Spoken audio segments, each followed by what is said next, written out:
AM 1476 กิโลเฮิรตซ์สถานีวิทยุภาคภาษาชาติพันธุ์แห่งเดียวในประเทศไทยที่มีความทันสมัยเชื่อถือได้สร้างอัตลักษณ์กลุ่มชาติพันธุ์สู่สากล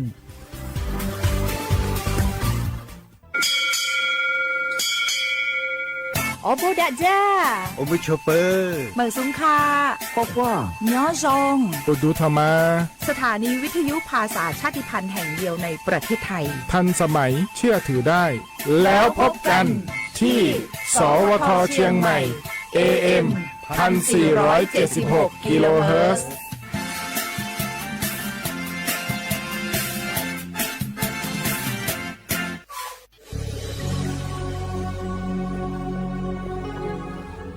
เกิดเป็นคนไทยเติบโตบนผืนแผ่นดินไทยจงภูมิใจในความเป็นไทยชาติไทยเรานั้นนับเป็นชาติที่มีความเป็นมาเก่าแก่ยาวนานเรามีภาษาวัฒนธรรมและมีสิ่งต่างๆที่เป็นเอกลักษณ์ให้เราได้ภาคภูมิใจในความเป็นคนไทยเราควรเห็นคุณค่าและมีความรักชาติหวงแหนแผ่นดินอันเป็นมรดกของบรรพชน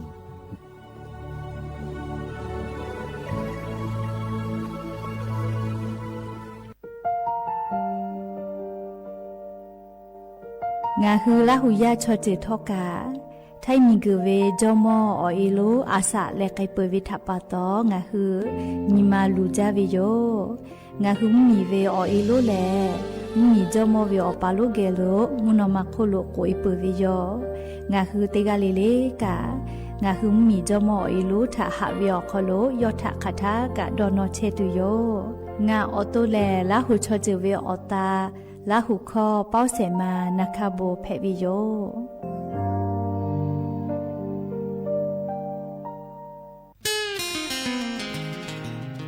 เตขอเลเลมุยิคอยากาลาโกปุจักอติผาเปจาวิโยปุจักอเลปุเวลาตาเวอานาติผาเลไครัวอานานาพืออานาเชื้อไวรัสซิก้าอานามาโกโรปวกคอยุงลายก็เวชริผาปุจักอปุเวลาตาเวอานาเพวิโยและพุจักก็จะได้พาเลตาวาตาคือกะจาวีพุจักก็เพวิโยชดาปะตองะคือเตกาลิลิกะพุจักก็ปูเวลาตาวีไครัวอานาจะได้พามากะเพติตูงะคืออตุทะพุจักก็ตาฉิจืองะคือเชตาวีเยคอโลพุจักก็ออูเลอเยพิกอติมากะเพติตูงะคือเยคอกะคอมาโกอากะอัจพอโลกะดะเกตุเวอจะได้พากะเดตินหะซะว่าบาตาวีทั้งขยะติพาลอกกะอหุคะเดหุและอากาศจะลอยกะตือตาเวติพาโมวิโลโกขับไปจมูนาบอยกะคือเยเวติพาโลโกอหูคาเดเบเยอโลโกปุจักก็ติพาเลอีกะเกเลวิอโคโลออูเลอเยติพาพิโตลาวิโยชดาปะตองะคือปุจักก็เชกอติติพาทากากูจบาปิวิโย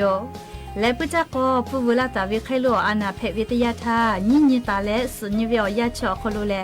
อตุฮอนาชนากะนาชินาและจามกะโดมกะเลพิพิโยโยติพาเตเลกางะคือว่าละว่าเมฟัวสอสูนี่แหละติพาโตลาวิโยติพาพาเลนาจาละโกพิโตลาวิกะสติพามาโกอากาซวิกะสโตลาเลนาคอสติพากะโตลาวิโยและงะคือเลอนาวิโอฮิติพาจะเคโตลาวิโลโกมอสละกูเกโลไกเลหาจะหาไซอลโกไคโลอานาจะได้พาเลนาเชดอมาเพวิโอจิจอวิโยยาเกปัวติพาเอสไพรีปอตาวิมาโกไฮบูโปรเฟนติพาปอตาวิเชเลไคลัวอานาเพวิทยาธาดอเลหาซามาเพวินัชโยอลอกนัชจะได้พาเลอตุคโลสกาทิโตลามาตูจากติปีวิเจไคลัวอานาเพวิทยาธานัชเยอเกเลกาจะหาซาวิโยวิจักกอปุเวลาตาวิไคลัวอานาจะได้พาเลนี่คือนากาเลฝาปื้อเวลอกุไคลัวอานาจะได้พานี่คือเกโลปุกไปตุโย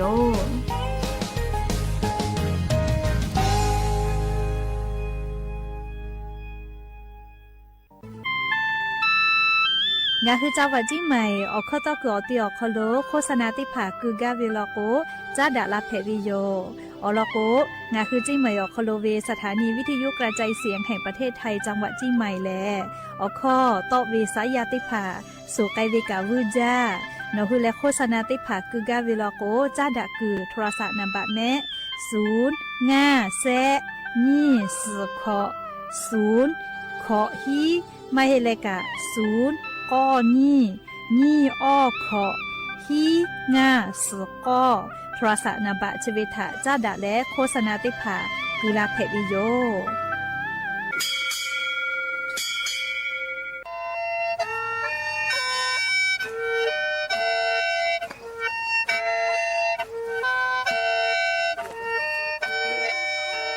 หาเวอวิเอาเนียละหุยาติกาเลเลทาตาอุยอยาเวอคอโลละเซจาเลอไรกาอบุดาจาอคอโลหะยูลาวิโยแมนอคือกากาเชเวอคอตอคือเชแลจี้ใหม่ขอยาหลอยาอคอตอคือออตีสถานีวิทยุกระจายเสียงแห่งประเทศไทยจังหวัดเชียงใหม่ AM ติฮิโอฮาสจิคกิโลเฮิรตซ์ติไลปืตาเลนพอติพอ Facebook Fanpageสวทเชียงใหม่ AM 1476พ่อไลฟ์สดติดต่อไปเชวิโยตีนีเลเลมุหลอกกอวิออยาตีชตินาลิตาและซาวูมุหลอกกอตีชนาลิทาคากายและมเผือวิออยาฮินาริควายตาและก็นาริทาคากายตีฮาเลเลงาคือละหุคอรายกาอโบดาจาต่อไปเชวิโยและงาออโตละหุคอป้อเชเซมานาคาโบเมวิโยงาคือละหุยาติกาลิเลกาละหุคอพอนาเลออาชุยอละหุชอจิตะติแกโอกาปิดาเกเพวิโย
อบดาจาวิโยอย่าเพิ่งหาติปอทอกาดาจาวิโอเนี่ยยาชอคลงะคือติปอกกะมีลาเลชป้าอุปาโลเชตาเวงะคืออวิโอเนี่ยราหุยาติภาเกอไรกาอบดาจาคลงะคือ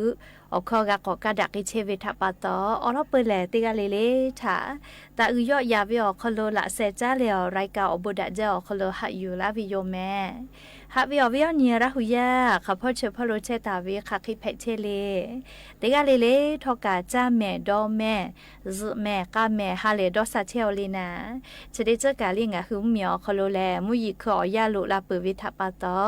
มุยิขอเจ้ายาคาสเพตอลาเวอานาอากอติพัทานี่คือตอดะเลปูกากาเกจูติกาลิเลกาจ้าวิดอวิเชวิจอวิเตเจลิลิพอกาอายีอยู่แล้วอาชุยอตัวยอยากาทักกะแดญหาซาดักไอสิแม่และยันยิเวียยาแลจะได้สอขอโลสเปเซญีขอฮาปาจูฮาปาอคโลยานีฮาปาสเซญียานีแลมอนเพวิโยและจะขอทอกานีฮีนิชขอขอหาวิวนี่ละหุยาติเผาเตหะเลเลวิวยาฮินาริควายตาเลก็นาริทักขะไกเตหะเลเลงะคือละหุคอรายกาอบดะจาวิทยุเรดิโอพอ AM ติฮิโอฮาสจิกะกิโลเฮิรตซ์เตไลพองะคือละหุคอตอกไอเชวิโยแม่เปิดตาเลกันยิพอเตพอแล Facebook Fan Page สวทเชียงใหม่ AM 1476พ่อกาไลฟ์สดติดต่อไอเชองะคือละหุยาค่ะพ่อซาพ่อดอกโกอุพอพอนาเลนี่คือละหูชอจิตาโอกาปิดากิเพวิยอมและอย่าเพิ่งหาวิอยาคโลทอกางาคือไทยมิงกอคโลเลียยะญอจุยาราชกาสนาติผาเจวิโยเลียนี่แลอายุจาวิโอนี่ตินเพวิโยเลียงาคือไทยจอมคุอคามาติเชกาติกาอคโลเวยอปอวิโอนเพวิโยเลียชราปะตอจุยารัฐบาสนากาเจวิเมลียานีกาก็เจเลสปอสปออนไทยเลกาก็ตาติวิโยยก็ยานีวิอยาเลงาคือไทยมิงกอคโลกามีจอมคุคามาติชกาปอวิอนยอคโลลียานีแลภาษาพ่อกาอบุติภาติวิโยหรือเลกามีจอมคุคาอบุทากาดอนเลยอทาตาอุยอยาวิโยลีอลก็จะได้คือจอมคุคามาติชกาติกาวิโอคโลลีจอมคุคามาติกายออายาอคลุเชตาวิโยเรียกก็ยาญาจุยาราชกาสนาติภาทกาลิจอมคุคามาปอวิอนเพวิทปะตอยอทาตาอุเลอาลาตาติภาชุและตาอุวิโยแม่ฮาวิอวิอเนียลาหุยาติภายาญแลงาคือไทยมิกอคโลกามีจอมคุคาพออายุจาวิอนีตินเพวิโยอลก็ยาญแลงาคือมีจอมคุคามาติเชกาติกาปอวิอนเพวิโยแม่งาคือไทยมีอวิจอมคุคามาติเชกาติกาวิอแม่คาบีเวแลสมเด็จพระนางเจ้าสุธิดาพระชรสุธาพิมลรักพระบรมราชินีเมตาเวเลงะคือมีจอมคุคาติเชกาติกาเกโลเวคุคามาเพวิโยแม่ยก็ยอแลฮาปาสเซนีขอฮาปาจูฮาปานีฮิงาหานีเชเตขอท่าปอตาวิจิแม่เลียงคือมีจอมคุคามายอเวอาสะแล้วอชิฮิขอบิปวิโยเลียงคือมีจอมคุคามาติเชกาติกาปอวิอนเพวิทปาตอยายังคือไทยมิงกอคโลอาจุยาราชกาสนาติภาคปุยกาเจวิโยแม่เฮกองคือจอมคุคามาติเชกาติกาแลยอปอกอติแลลิมูอำเภอหาดใหญ่จังหวัดสงขลาพ่อวิชอจิแม่งาคือไทยจอมคุโอคาติเชกาติกายอถาคุโอคามาวิอายาฮาปาโซอนีงาฮาปานีฮิงาฮาขอชนิขอทายอถางาคือมีวิจอมคุโอคามาวิติเชกาติกาวิอายาจะปีและลียอถาสมเด็จพระนางเจ้าสุธิดาพระชรสุธาพิมลรักพระบรมราชินีแต่ก็และอายาอเมเมปิตาวิโยเรียกกันงาคือไทยมิกอคโดกาไทยจอมคุโอคาติเชกาจอตาปุวิคาชูคุโอคามากาติเชกาจอตาปุวิโยเรียกกันอย่างนี้ยอปวิอนเพวิทปาตอยอวิอบุตรชื่อชิมุและเรียกคือจอมคุโอคาคือถาลิตาอุยอยาปีเวออนเพวิโยงาคือมีพ่อแล้วก็และอาลาตาติภาชุและเรียกคือ มีจอมคุคามาติชกาติกาถายอปอวิอญอคโลยอเกกากาฮาเลและยอถาตายอยาและอบูติผาติตาปิวิโยเลชกางาหืมมีอคโลเวจอมคุคามาติชกาติกาปอวิอญีอลอติผาอยู่เวลาเลงาหือราหุยะถาโทมาลาวิโยแม่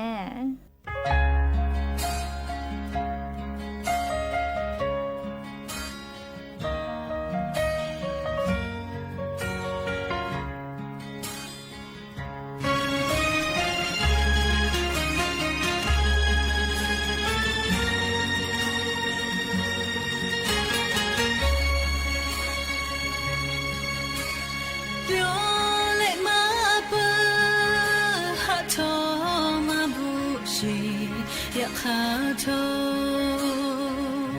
โนงานียาเตยาเตกายาพาไกจูยากาเตปอโทมาพะดะจอเลนีมาขอคายูหาจา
ก็จะแลมุยคืออเจ้ายาคาสปอตอลาเวอานาง่าหมู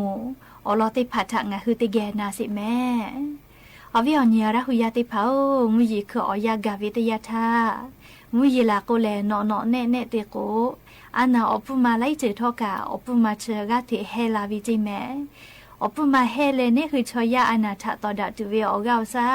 ญัวลาวิลอโกเลอานาอปุมาชติภากาออกาญูเวชติภาเกโลปอง่อยวิโยแม่เคโกนี่คือตัวทอกะเชหากวิโยฉดาปาตอลิมุยิคือวิอยาเชอโคโลนี่คือฟาตาจอเวอานาง่าหมูจอวิโยจิแม่อลาติโมเลซาโกพ่อจาดาวิอานา ซากว่าพ่อจ้าดาวีอานาอาทุมาอานาเลโกโกเลเจเยอานาเจเยลูอานาขอคอนาเวเลอชพุเลาะนาเวอชพุผูเวและอตูฮอนาชนาเวจะได้พาแลซากว่าพ่อจ้าดาวีอมูอคโลเชตาเวอานาได้พาเพวิโยเปิดตาเลนยิมูเตมูนี่คือฟาตาเจ้าเวอานาแลจ้าตูดอตูแล้วอีกะพ่อติแลเพลาเวอานาอาทุมาอานาเลโกโกวอปีนาเวอากะลูเวจายะดอยะและพิยอยอกไกเวอานาจะได้พาเพวิโยจิแม่เชเวแลงาคือจ้าวีดอวีพ่อติแลเพลาเวอานาติพาโยชะดาปะตองาคือกาจากาดอตาวิจาตูดอตูติยาเลเลกาคาเดดะเกเวอเจติพาติแลลีดะเกเวอโคกาอบูจอเวอเจติพาทะคาเดนิสอจะแม่ก็ปุตตาเลเซมูเตมูมุยิคืออยาอคโลเพตอลาเวอานางาคือกาฟาตาจอเวแลปุจากอติแลตุนุตุสาเอติพาจ้าเลงาคือชอยาเกโลเปดะลาเวอานาอาทุมาอานาเลโกโกเลปุจากอปุเวลาเวไคลัวอานาจิแมลีฟาเจอานาจะได้พาเจและลีฟาเจอานาเลอปุจากอปุเวลาตาเวไคลัวอานาจะได้พาแลเพวิทยาทาลีนี่คือนาโตลาเวอหิแลอลอปืแลอตุฮอนาชนาอูกูนาวิจเคไกวิโยจิแมไคเตแลไคลัวอานาติพาลกัวอสูนี่แลโตลาวิโยไคเตแลฟาเจอานาติพาเพวิลกุแลอามัวคือกอลีคือไปดื้อพอกาที่สนาวิจิแม่เลีมุยิคืออยาเชอโคโลทอกาตุนุตุสาเอปูเวลาเวปุจากอมาโกเลีฟะฉาเอติผาปูเวลาวิฟะเจออานาจะได้ผางาคือติยาลิเลกาคาเดฟะแม่เลียอานาจะได้ผาทอกาอเซมาลอโกชีแน่เลียคานี่คือชอยาถาเป้เวลาวิอานาลอโกเลอตอมาเฮเลงาคือชอยาสลอลอจอวิโยเปิดตาเลอมูติมูลิมุยิคืออยาเชอคโลนี่คือกูเฮเลฟาตาจอวิอานาเลชอจ้าดะดอดะเลอเปดะลาวิอานาจิแมลีชะกาอมูติมูอคโลเชวิโลแมชอจ้าดะดอดะวิอคโลเปดะวิอานาจะได้พาแลเหมาะก็คือเซละเซอคโลอสูตอเบวิอานาจิแมลียายโดยติพาเกโลเพมาวิโยปุตตาเลลิจเยอานาจะได้พากะโยลิงาคือชอจ้าดะดอดะวิอยาอคโลเพลาเวเคกอติสิเลลิจะได้คืองาคือมิงกุโคโลงาคือชอยาขี้เลกะติฝาเชเวลีเชื้อไวรัสสถานีวิทยุกระจายเสียงแห่งประเทศไทยและเครือข่ายทั่วประเทศเสนอข่าวต้นชั่วโมงรู้เร็วรู้จริงเกาะติดทุกสถานการณ์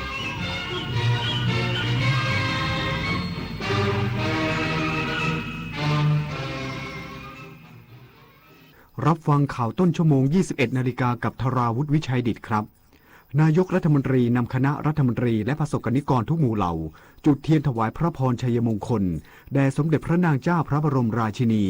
อีกสักครู่กลับมาติดตามรายละเอียดครับพระมิ่งขวัญดวงกมลชนทั่วล่าทุกพระราชจริยาสง่าสีงามคู่พระบุญญาบารมีน้อมสดุดีแด่พระองค์ทรงพระเจริญด้วยเกล้าด้วยกระหม่อมข้าพระพุทธเจ้าคณะผู้บริหารข้าราชการและเจ้าหน้าที่สถานีวิทยุกระจายเสียงแห่งประเทศไทยกรมประชาสัมพันธ์สังคมสูงวัยไม่ใช่เรื่องไกลตัวอารยสถาปัตย์คือการออกแบบบ้านเมืองและพื้นที่สาธารณะให้ผู้สูงอายุใช้ชีวิตได้สะดวกปลอดภัยและเท่าเทียมทางลาดราวจับพื้นกันลื่นและแสงสว่างคือรายละเอียดเล็กๆที่ช่วยลดการหกล้มและเพิ่มคุณภาพชีวิตได้จริงร่วมสร้างสังคมที่ทุกวัยใช้ชีวิตได้อย่างมั่นใจเพราะการออกแบบที่ดีคือความใส่ใจที่ทุกคนสัมผัสได้ใต้ร่มพระบารมีแห่งสมเด็จพระนางเจ้าสิริกิติ์พระบรมราชินีนาถพระบรมราชชนนีพันปีหลวงโครงการศิลปาชีพได้ก่อกำเนิดทั่วทุกภูมิภาคจากผ้าไหมงามแห่งอีสานงานหัตถศิลป์ล้านนาจากสานภาคกลางสู่ผ้าบาติกชายแดนใต้เปลี่ยนภูมิปัญญาพื้นบ้านให้กลายเป็นอาชีพสร้างรายได้ และสืบสานศิลปวัฒนธรรมไทยให้คงอยู่คู่แผ่นดิน ถนนดนตรีไลฟ์เดือนมิถุนายนจุดพักของนักเดินทาง 78 ปีหงาคาราวานพร้อมด้วยวงคาราวานน้อยและดวงดาวเดียวดายในถนนดนตรีไลฟ์วันศุกร์ที่ 26 มิถุนายน 2569 เวลา 18 นาฬิกาเป็นต้นไปณห้องออดิทอเรียมอาคารปฏิบัติการสื่อใหม่สถานีวิทยุกระจายเสียงแห่งประเทศไทยถนนวิภาวดีรังสิตดินแดงติดต่อเข้าชมโดยไม่เสียค่าใช้จ่ายได้ที่ Facebook ถนนดนตรีเรายังเป็นนักเดินทางนายกรัฐมนตรีนำคณะรัฐมนตรีและประสบกนิกรทุกหมู่เหล่าจุดเทียนถวายพระพรชัยมงคลแด่สมเด็จพระนางเจ้าพระบรมราชินีเนื่องในโอกาสวันเฉลิมพระชนมพรรษา 3 มิถุนายน 2569นายอนุทินชาญวีรกูลนายกรัฐมนตรีและรัฐมนตรีว่าการกระทรวงมหาดไทยพร้อมภริยาเป็นประธานพิธีถวายเครื่องราชสักการะและพิธีจุดเทียนถวายพระพรชัยมงคลเนื่องในโอกาสพระราชพิธีมหามงคลเฉลิมพระชนมพรรษา4 รอบสมเด็จพระนางเจ้าพระบรมราชินี 3 มิถุนายน 2569 ณ มณฑลพิธีท้องสนามหลวงโดยมีประธานรัฐสภาประธานศาลฎีกาประธานวุฒิสภาประธานองค์กรอิสระคณะรัฐมนตรีและคู่สมรสหน่วยงานภาครัฐภาคเอกชนและประสบกนิกรทุกหมู่เหล่าเข้าร่วมพิธีโดยพร้อมเพรียงกันจากนั้นนายกรัฐมนตรีกล่าวนำผู้ร่วมพิธีถวายพระพรชัยมงคลแด่สมเด็จพระนางเจ้าพระบรมราชินีและนำจุดเทียนถวายพระพรชัยมงคลเพลงสดุดีจอมราชาพร้อมกับแสงเทียนที่ส่องสว่างทั่วพื้นที่ขณะที่ส่วนภูมิภาคจัดพิธีถวายพระพรชัยมงคลโดยพร้อมกันทั่วประเทศนิตยาคุณสิมรายงานนายกรัฐมนตรีระบุบัตรสวัสดิการแห่งรัฐสร้างประโยชน์ให้ประชาชนเกือบ30 ล้านคนยืนยันจะนำข้อคิดเห็นเกี่ยวกับหลักเกณฑ์ใหม่ไปปรับปรุงในโครงการครั้งต่อไปนายอนุทินชาญวีรกูลนายกรัฐมนตรีและรัฐมนตรีว่าการกระทรวงมหาดไทยกล่าวถึงกระแสวิพากษ์วิจารณ์หลักเกณฑ์ใหม่ของบัตรสวัสดิการแห่งรัฐกรณีผู้ที่นำชื่อบิดามารดาไปใช้ลดหย่อนภาษีอาจส่งผลให้บิดามารดาถูกตัดสิทธิ์รับสวัสดิการว่าโครงการภาครัฐย่อมมีทั้งผู้พอใจและไม่พอใจแต่ก็สร้างประโยชน์ให้ประชาชนได้เกือบ30 ล้านคนอย่างไรก็ตามจะรวบรวมข้อคิดเห็นและความพึงพอใจของประชาชนมาปรับปรุงแก้ไขข้อบกพร่องเพื่อให้โครงการในอนาคตตอบโจทย์ประชาชนได้ดียิ่งขึ้นซึ่งขณะนี้โครงการได้ปิดการลงทะเบียนไปแล้วจึงไม่สามารถเปลี่ยนหลักเกณฑ์ได้อย่างไรก็ตามจากการลงพื้นที่ยังพบว่ามีประชาชนบางส่วนไม่ได้เข้าร่วมโครงการเนื่องจากไม่สามารถเข้าถึงระบบหรือขาดความเข้าใจเกี่ยวกับขั้นตอนการเข้าร่วมรัฐบาลจะต้องพิจารณาว่าเกิดจากข้อจำกัดด้านการประชาสัมพันธ์หรือไม่และหาแนวทางสนับสนุนให้ประชาชนกลุ่มดังกล่าวสามารถเข้าถึงโครงการของรัฐในครั้งต่อไปได้มากขึ้นชวิสาประทุมมารายงานกระทรวงการท่องเที่ยวและกีฬาพร้อมสนับสนุนไทยแสดงศักยภาพการเป็นเจ้าภาพวอลเลย์บอล VNL 2026 ชูยุทธศาสตร์สปอร์ตทัวริซึมคาดเงินสะพัดทะลุ 2,000 ล้านบาทนายสุรศักดิ์พันธ์เจริญวรกุลรัฐมนตรีว่าการกระทรวงการท่องเที่ยวและกีฬาประกาศเดินหน้าสนับสนุนการแข่งขันวอลเลย์บอลหญิงเนชั่นลีก 2026 หรือ VNL 2026 เพื่อผลักดันนโยบายสปอร์ตทัวริซึมและใช้กีฬาเป็นซอฟต์พาวเวอร์ในการยกระดับประเทศไทยสู่การเป็นศูนย์กลางการจัดการแข่งขันกีฬาระดับโลกโดยการแข่งขันสนามแรกได้เริ่มขึ้นแล้วในวันนี้ณเมืองหนานจิงสาธารณรัฐประชาชนจีนก่อนที่ประเทศไทยจะรับไม้ต่อเป็นเจ้าภาพจัดการแข่งขันในสัปดาห์ที่2ซึ่งถือเป็นโอกาสสำคัญในการแสดงศักยภาพความพร้อมทั้งด้านสนามแข่งขันและระบบบริหารจัดการทั้งนี้กองเศรษฐกิจการท่องเที่ยวและกีฬาประเมินว่า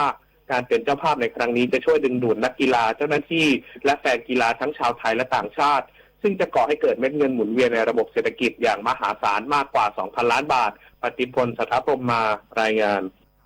ผู้ค้าน้ำมันประกาศปรับราคาขายปลีกน้ำมันกลุ่มเบนซินและแก๊สโซฮอล์ทุกชนิดขึ้น40 สตางค์ต่อลิตรยกเว้นพรีเมียมแก๊สโซฮอล์95และปรับขึ้นราคาน้ำมันกลุ่มดีเซลทุกชนิด80 สตางค์ต่อลิตรยกเว้นพรีเมียมดีเซลโดยให้มีผลตั้งแต่วันที่4 มิถุนายน 2569 เวลา 5 นาฬิกาเป็นต้นไปรู้ปิดรู้ใช้ร่วมใจประหยัดพลังงานจบข่าวธราวุฒิวิชัยดิษฐ์อ่านรับฟังข่าวครั้งต่อไปเวลา 22 นาฬิกาครับติดตาม ำข่าวที่นำเสนอไปแล้วได้ที่ www.thainews.prd.go.th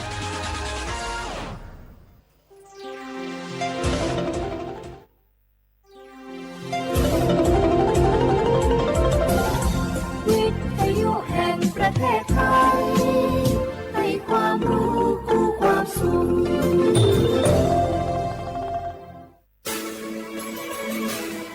สถานีวิทยุกระจายเสียงแห่งประเทศไทยจังหวัดเชียงใหม่ AM 1476 กิโลเฮิรตซ์สถานีวิทยุภาคภาษาชาติพันธุ์แห่งเดียวในประเทศไทยที่มีความทันสมัยเชื่อถือได้สร้างอัตลักษณ์กลุ่มชาติพันธุ์สู่สากล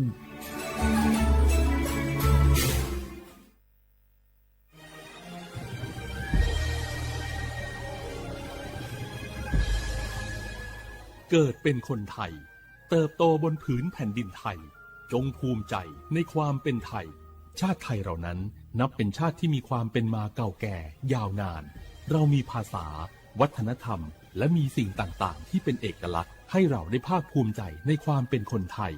เราควรเห็นคุณค่าและมีความรักชาติหวงแหนแผ่นดินอันเป็นมรดกของบรรพชน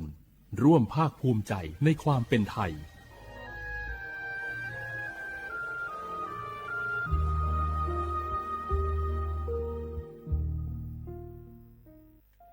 สปสชโยอานาลูกาดูโยมือจซาโดลาญานาโกลุคุมญาอุตาจซาดูเจียวหลังในญานีอุ้มหลัวแม่บาประชาชนยาวเดอซาโฮซากูกูหวงแนนี่เชหวงเกนีวาซีคอเตบาดทะยัก HPV มะเร็งปากมดลูกโรคเอสไวรัสตับอักเสบซีนาโกเฮเดอชีเนเชโฮแม่ความดันมียนือนาโบเชโฮยาคอจิบาเยลาญาจีจานาโกนางาลาและเชโฮวันโลบูเดเชโฮขะแม่เสดงเชโฮสิญญาเจมอนาสปสชติซุมจำยอสปสชเขตหนึ่งเชียงใหม่นากาจำยองาซุมญีเยงาซุมงปายโยดัมโอเดนากาตีโกจำยอนึมานาโกนาลูเดนากาติซุมญีซุมโยกานาลูกาตุเมเด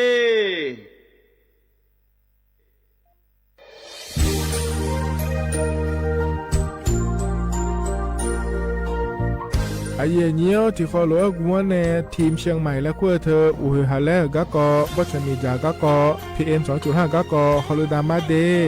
ไอเย่นี้มีจาโดโมนะเธอก็ศูนย์อำนวยการและแก้ไขปัญหาไฟป่าหมอกควันและฝุ่นละอองจังหวัดเชียงใหม่ละคือนากาซาโบจำยองาซุมตีนีเย่จำยอเยียงจางเลยยังไม่เดเจ้ามาเมื่อฮอปาย้อนยุ่มดายังอาเดเย่เนียวเธอก็ปชอยมีจาอุฮาเลฮอนใน PM 2.5 กะกอฮอลดาอากกะมาคาเธอก็แอปพลิเคชันไฟดีและขั้วปาเนออนุมายานะมีจามาบีเคเจเดอันอายามก็ดูนะขอนี้อันตีบาลาติเสียในอันสมเชติบาลางาซีอาคนนี้พังหายาโกช่วยกันนี้อาส่วนมาขาจะบ่อนายย่อไปยุบบ่อยเจเดหนึ่งเหมือนในสำนักงานประชาสัมพันธ์จังหวัดเชียงใหม่นะที่ฟอลโล่กุมะอุ้มมือดาราญานีทีมเชียงใหม่และขั้วเธอที่ฟอลโล่เกิดดามาเดเธอมีเนทียิที่โกกะนึกามาพาย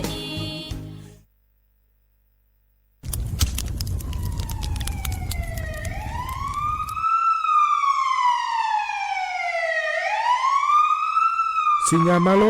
อัดเดือไทยมีขอในละตาหอปามีจายโคนาลูเปื้อบชอนที่ยับยุ่มแลก็เงกวยเชบยุ่มกันนี่มีอันนี้นะชอหาในอาหุมโปยามุงเหลาอย่าเผลอเผลอในอดัวบอเขือในโอเยหุมามีจาเขือมีในอูเฮฮาและ PM 2.5 เธออัดเดือชอหายายีที่โคยุ่มเลงาเจเดสาปอนาลามาเลเปียลานือมานากอเปียลาในอุดุมอินุมขอเดลางาเจอเดือไทยชอหายกานาลูกุมะเนมีจาทักเคเดมือละเนสายเหมืออเดือยาอุปาอุมังบีแดญญาภาเธอกะโครงการจัดทำนโยบายการเปลี่ยนแปลงการใช้ประโยชน์ที่ดินเพื่อบริหารจัดการ PM 2.5 และขั้วปาแหนที่ฟอลโลเวอร์กุมะเนเนื้อเหมือเนสำนักงานการวิจัยแห่งชาติพปาแหนจากการงาเด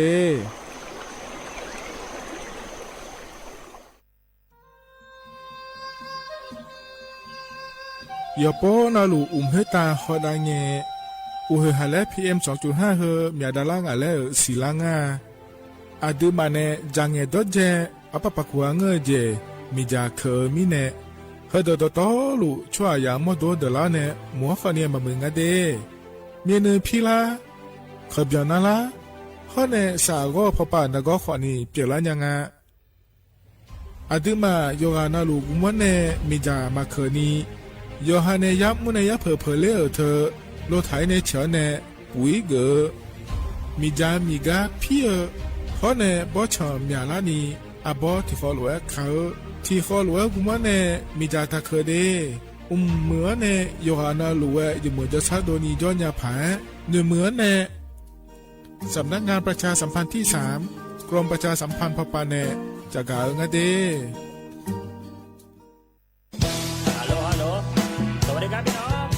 อายุนี้เดือขยาวโฆษณาไกกะกอสถานีวิทยุกระจายเสียงแห่งประเทศไทยจังหวัดเชียงใหม่พปานเนบีเคฮอมอนาแอออนหลีญาเมเจสถานีวิทยุกระจายเสียงแห่งประเทศไทยเฮนาอย่าซื้อก้อนบีดูอย่าล่อนแต่ช่องหางละหาเชลกับปจักรเนดูพ่ออีสอนนี่กามาเล่าเนกามองขากากาอีกุญญาอายุเนียวโฆษณาบีเกหมอญาแลนึงมาอ้อนนากาในเหลียวเนในชนยังอายุเนียวนากาสมบูรณ์นาคนนี้จะมีงาซุมีสีโกจะมีโกเย่และงาเดใจที่โบนาคนนี้จะมีเวนีโกเย่งาสีเวและงายีเนียวมาเจอเกญา我是shineโอโบดะจ้า โอเมชอเปอร์ เหมือสุงคา กอกว่า เนาะจง โอดูธรรมา สถานีวิทยุภาษาชาติพันธุ์แห่งเดียวในประเทศไทย ทันสมัยเชื่อถือได้แล้วพบกันที่สวทเชียงใหม่ AM 1476 กิโลเฮิรตซ์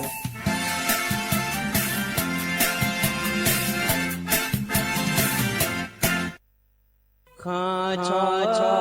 แม่น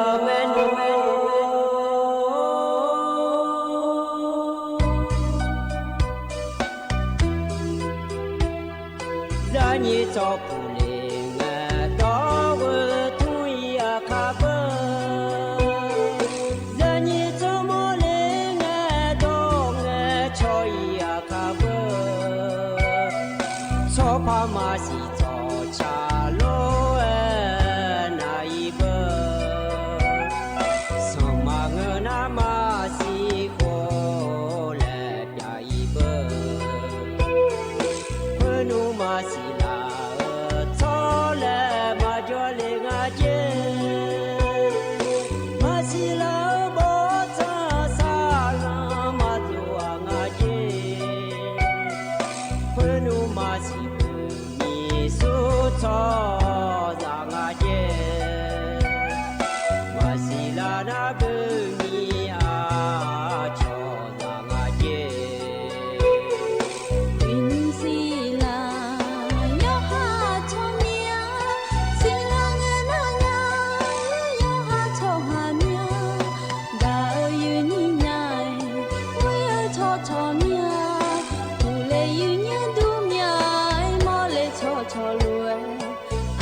นะคนเนี้ยบูจอยากงเงอบริเมลีตือกงเงอเกืออยากชิชกงแล้วอาจิมาโคตตือแล้วมีชูกูตือแล้วยังลุทนาลอยอย่างนี้นิทรรศการและเสวนาวิชาการยังไงอย่างนี้ไงบ่าวก็อินูเฮแล้วคือละโซเนอุปาระดับสากลแล้วปีมาแล้วไงอย่างนี้ก็มีภายใต้โครงการการออกแบบสร้างสรรค์การผลิตและเผยแพร่สื่อและไงอย่างนี้คือหมู่นักวันนี้ประชาสัมพันธ์ซอฟต์พาวเวอร์ สาขาแฟชั่นเจียอย่างเงี้ยว่ากรมประชาสัมพันธ์คนในงานอย่างเงี้ยอันนั้นนะคนนี้ตีเขาในซุ้มกันนี่ร้อยอย่างเงี้ยกูสิบลานี่พังอายากูเชื่ออยู่กับศูนย์การค้าเซ็นทรัลเชียงใหม่และงานอย่างเงี้ยแล้วก็ป้าอย่าเลี้ยงอันนี้อย่าเขาเล่นนะคนนี้ที่ชกก็มีนิยาร้อยอย่างเงี้ยก็ป้าเป็นชุกุญญาเป็นชุดตุญญาเธอคนนี้มือชิ้นน้อยคนนี้ดันแล้วก็อย่ามัวเจียอย่างเงี้ยชุมชนน่ะเชื่อชุมชนละอาเจียอย่างเงี้ยบางเงี้ยนี่เฮ้ยยังไงอย่างเงี้ยต่อตาเจ้าล้วนเมื่อน้ำย้อนนี่อาเบียข้าจ้า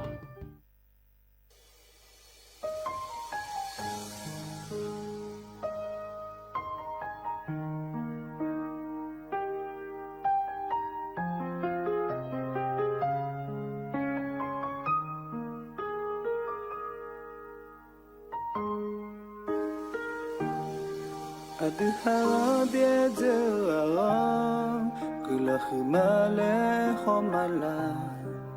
Tana nae mumwe Mago mayo e bishandela Uwalo Tikolo e jo holalo Mawo mabele ukura Ganya lega Tino kolame Tiwalo bishandela Mwe shara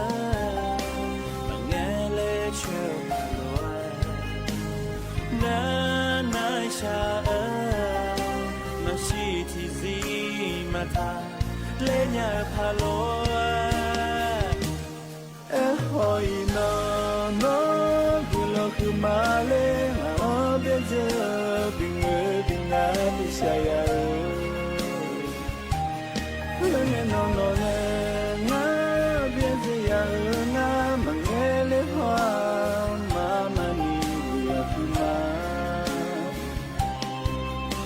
Mangelo nui na kuni ya sapalo Ati hang bien terana Tikada tergama Tina molena Dojo pulama la khadisha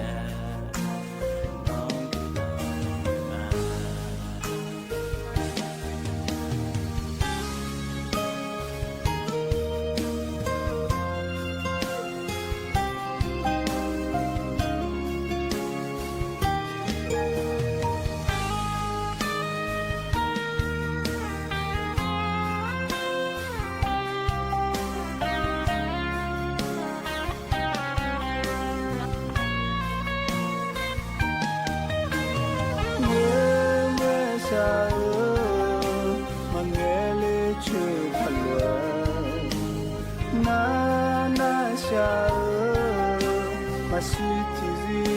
mata lenya palwa Ahoina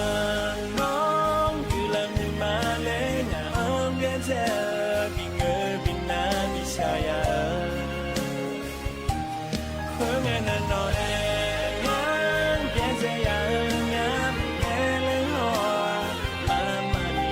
languma Mangelo no mi nangani za shapalo E hoi no no gulo khumale abienze binge binna bisaya Khongena no le ngam piense ya ngam mangele ho mamani languma Mangelo no ni nangani ya shapalo Mangelo no mi nangani mwe ya shapalo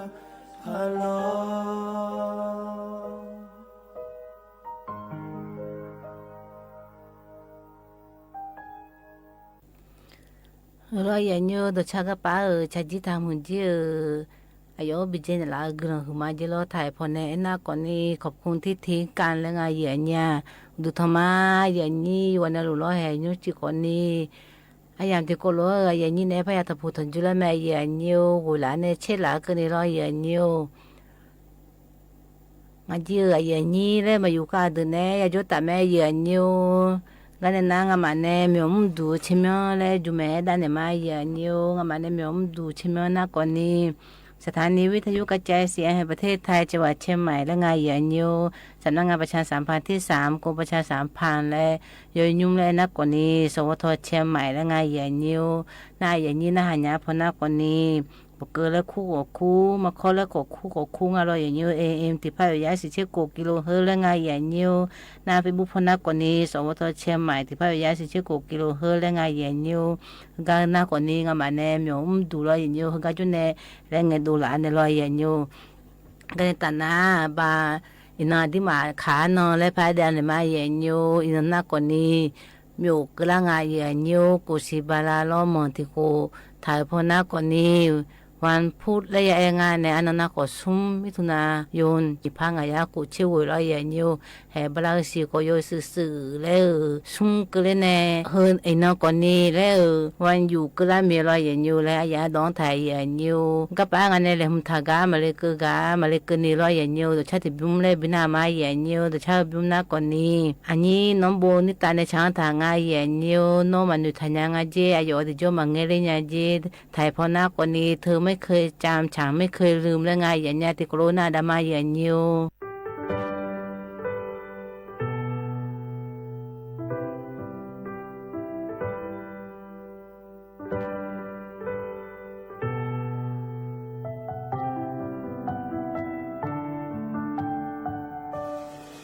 มันยังมอนี่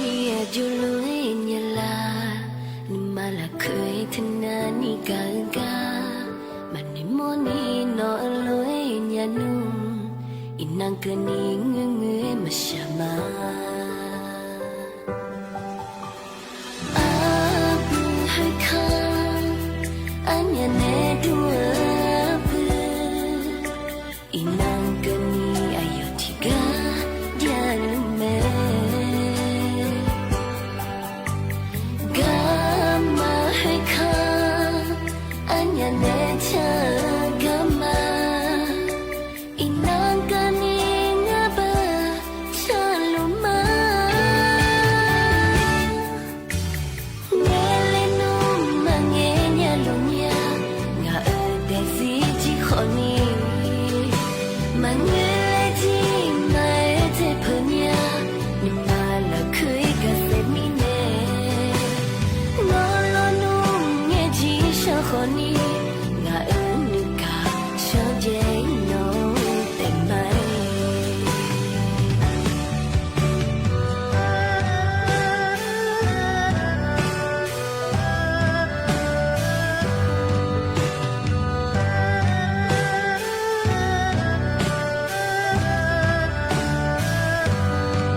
Mangeleti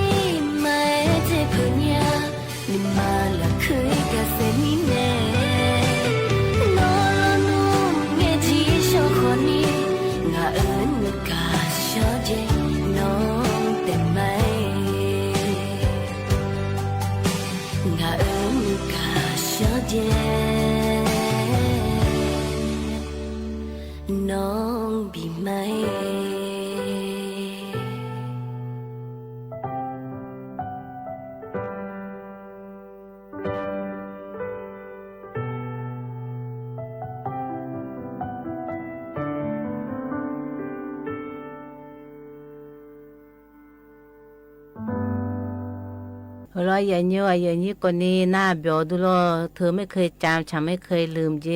นอกคนนี้ที่เจมันอยู่ทางยังไงเจรออยู่จีที่โจมังเงยเนี่ยเลยอันนี้น้องเบนโบนิตาในช่างทางไงอย่างนี้ก็ในตานางอันนี้จะกาเจเลยมุทากาเลยอันนี้มาอย่างนี้อินคนนี้แล้วจนน้องมีรอยอย่างนี้วันอยู่แล้วก็แม่คนนี้อายังเหงาไทยอย่างนี้นะยุจินะคนนี้รออันจริงๆวันอยู่แล้วนะคนนี้นั่นน่ะอันที่มาโอจีรอจะพิเรียมาแล้วงานรออย่างนี้แล้วราชการที่สิวอายุวันเกิดก็ละงานอย่างนี้ถึงไม่แน่ไทยพนักคนนี้วันเฉลิมพระชนมพรรษาสมเด็จพระนางเจ้าสุธิดาแล้วยังไงอย่างนี้ถึงไม่แน่วันอยู่งานราชการพนักหม่อมนี่คนนางอร่อยอย่างนี้กันในฐานะถึงไม่แน่และจะการจีคุรุอันฐานเนี่ยคุรุเงินได้ละมาอย่างนี้ที่การนักคนนี้ที่เดินนักคนเด็กก็อีเนี่ยบุรุษอย่างนี้แล้วเด็กอีคนนี้อดีมาเกที่เดินน้ำอยู่ดูฐานะเด็กอีคนนี้อยู่ห่างเกมือลาเพราะเบตาลีชากาดุงไงอย่างเงี้ยแล้วมือถือนักการเธอเบตาลีจีก็น่าไม่ใจอัตเตอร์ไม่รออย่างนี้อดีมาจีดูแต่น่าอดีมาจีอยู่เป็นมือพอคุโร่จันเนี่ยอดีมามุดจีเบตาลีชาลูคุโร่แล้วเป็นอย่างไม่ใจอย่างเงี้ยที่เดินอายุรู้ชางาเลยเบตาลีมุดอยู่รู้อยากชางาเลยนะคนนี้ที่ปวนาที่เดินหน้าคนนี้อยู่ฮะอยู่พยายามรออย่างนี้พยายามมาอย่างนี้เธอจนหน้าคนนี้ทะเลอีคนนี้ไอ้อย่างจะหน้ากุลูอีเนี่ยก็ตัวอียังไงอย่างเงี้ยอยู่หาจีอยู่เบียวเลยอยู่ที่ก็มาอีหกอีคนนี้อยู่เบียวเลยทะเลอีหน้าคนนี้อยู่หายาผู้ละคือละหน้าคนนี้ซื้อในยังไม่รออย่างนี้น่าติเกิดหน้าเบอร์ทะเลผู้ละมาอีคนนี้ป้าก็จะก็ดูผู้ละน้ำตกแล้วก็คนนี้เลยในรออย่างนี้คุโรกาก็เลยตัวเด็กเลยนะคนนี้ยบเบียวไม่จีรอไอจูผู้ละน้ำตกผู้ละคุโรคนนั้นเงินเลยงานเราอย่างนี้เบตาลีช่างเราที่มาจีเบตาลีเลยบิบลาที่มามุดจิวไม่เอาแต่มานี่เราอย่างนี้อุดมาบิดละเลยอุดบิสิละเลยช่างบางอันที่นั่นนะที่การนะคนนี้อุบาสวนสาผู้ละอยากจีคือแล้วนะสวนสาอีหมอนเลยนะพี่เดือยช่างเทมอย่างเงี้ยที่ปวนาอามาดาเตสื่ออีน่าพี่เดือมาอีโฮเมียโอ้จีสวนสายนะเลยจีผู้ละจีผู้ละชุดทากากุโลหอยยาหอมวยเมรอยอย่างนี้สิโตผู้ละยีราผู้ละยามาผู้ละกุโลอาชนชุดทากาบิกูผู้ละกุโลที่กานะคนนี้เลยบิจาจีผู้ละกุโลเลยมุทานเนี่ยที่มาก็เยอะๆเลยบิจายมันเนี่ยอย่างนี้ตัวนี้เลย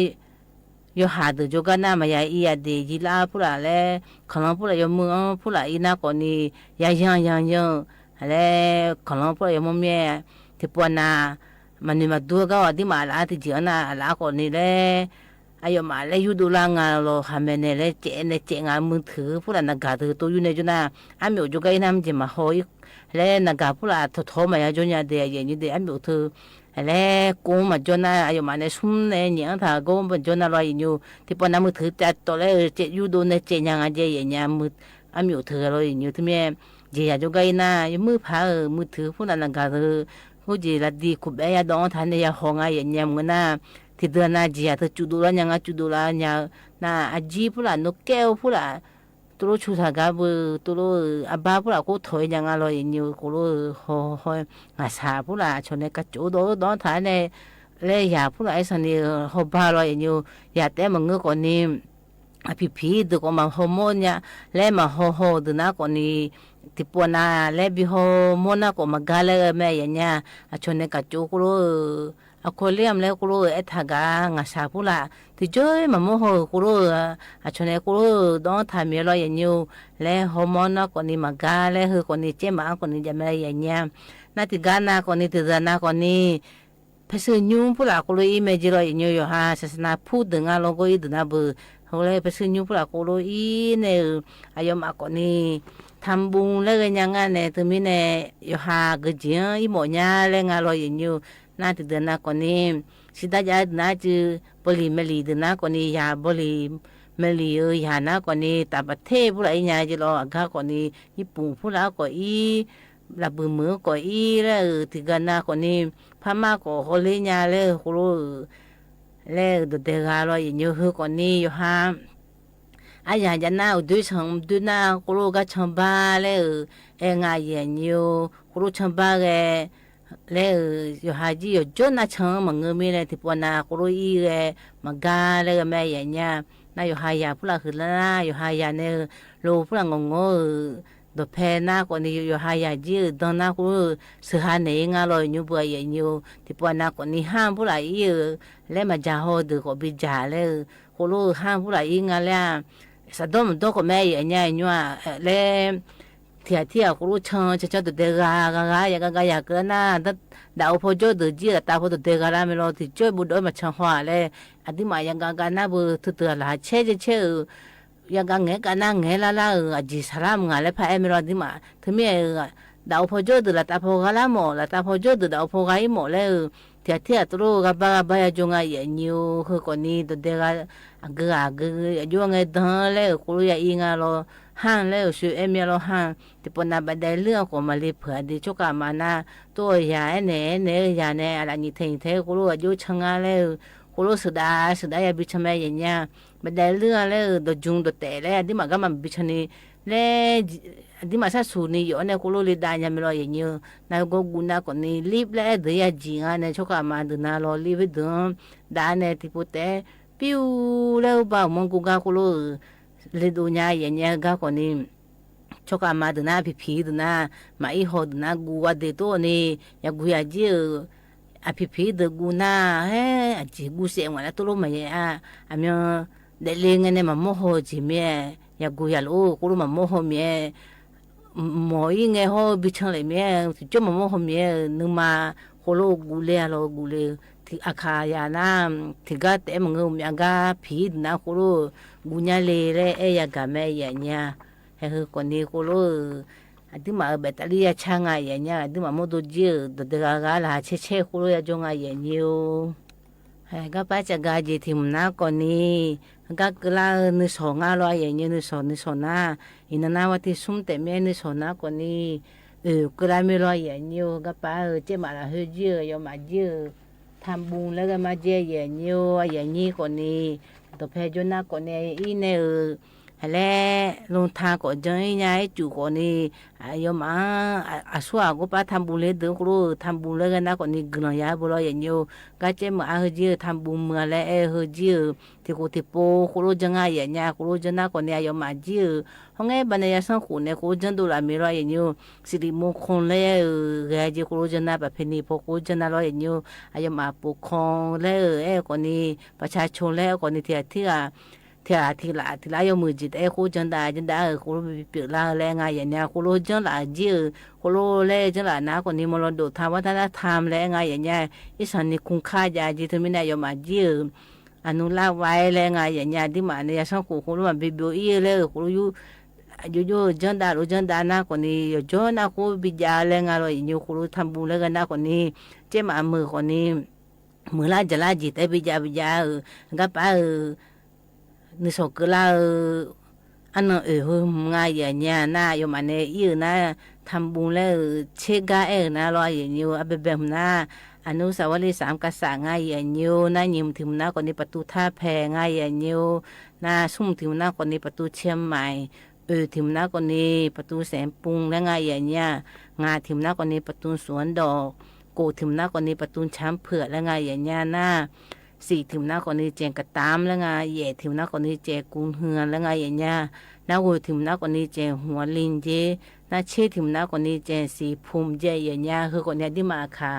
แล้วเจ้ามามือโจดูเราอย่างนี้แล้วไปซื้อพอจังดูไปซื้อแล้วถวายเนี่ยดูเราอย่างนี้คือนะครูจะแม่แล้วจะการเนี่ยมาอย่างนี้นะก็ในตานาลอยอย่างนี้ตัวชาติบุ้มเลยบินอาหารเนี่ยขนมจากกาจีแล้วเลยมันทากาเลยพายดันเนี่ยมาอย่างนี้ตัวชาติก็ไปเลยมันทามันน่ากว่านี้อันนี้น้องพลอยในช้างทางง่ายอย่างนี้นึกกากทุยาเจอยู่ไหนเจอย่างเงี้ยความรักอยู่ไหนเจที่โคโรนาดามาอย่างนี้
ร้อยอย่างนี้ตัวชักป้าชัดจิ้มเยอะความรักอยู่ไหนเจนกากทุยาเจอันนี้น้องพอในช้างทางไงอย่างนี้คนนี้หน้าเบียวดูร้อยอย่างนี้ก็ในตานังอันนี้จะกาจีได้เลยมันทากาเลยภายในมาอย่างนี้ก็ป้าเลยมันทำนะคนนี้วิวอยากกล้ามีร้อยอย่างนี้อาจีพูดละอามอพูดละเช็คโกพูดละจีอายุงาเลยจากการในมาอย่างนี้ว่าเป็นมันนะคนนี้เช็คโกพูดละง่ายอย่างนี้เช็คโกเธออันที่มาบุชงพูดละอิน่าเช็คโกเทจีพูดละสเปพูดละเช็คโกแล้วมาบิโกลาจีเลยกูรู้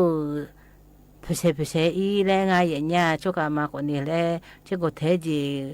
แล้วมิจาแล้วอาจีขุดดูเนี่ยนั่งพีเนี่ยกูรู้ฉันยังไม่รู้อย่างนี้เช็คโกเทจียังมาคือขาดยาอย่างเงี้ยก็ไปเช็คโกเทจีคือขาก็ไปดอนเนี่ยแล้วอยู่หามุดูอันที่มาเชิญนะหัวนั่งพอคู่เจอันนี้เช็คกดเทบิวคู่เชิญยังไม่อย่างเงี้ยนั่นก็ไปยังจีเลยไม่เทละเทเลยดูเรื่องไม่เทละเทรู้รอยอย่างเงี้ยหัวจีเลยยังมีอาจีอโมรอยอย่างเงี้ยน่าอาจีพูดละอโมพูดละหัดดังพูดละจู่ๆคู่รู้หัวจีเลยปวดพูดละยังมีอาจีอย่างเงี้ยก็วิญญาณเราปวดน่ะบุยข้างเลยเนี่ยอีก็ป้า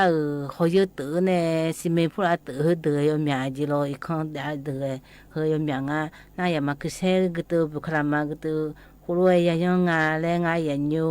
อย่ามาคือเซ่บุคลามาเธอคุรุวิญญาณฉันเนี่ยมัวจิโร่ตัวมีเนี่ยคุรุมีเนี่ยตาเลยจงงานเนี่ยมันน่าจะตัวเลยดิเสเชโกโยน่าเชโกเตเสเลยเราอยาก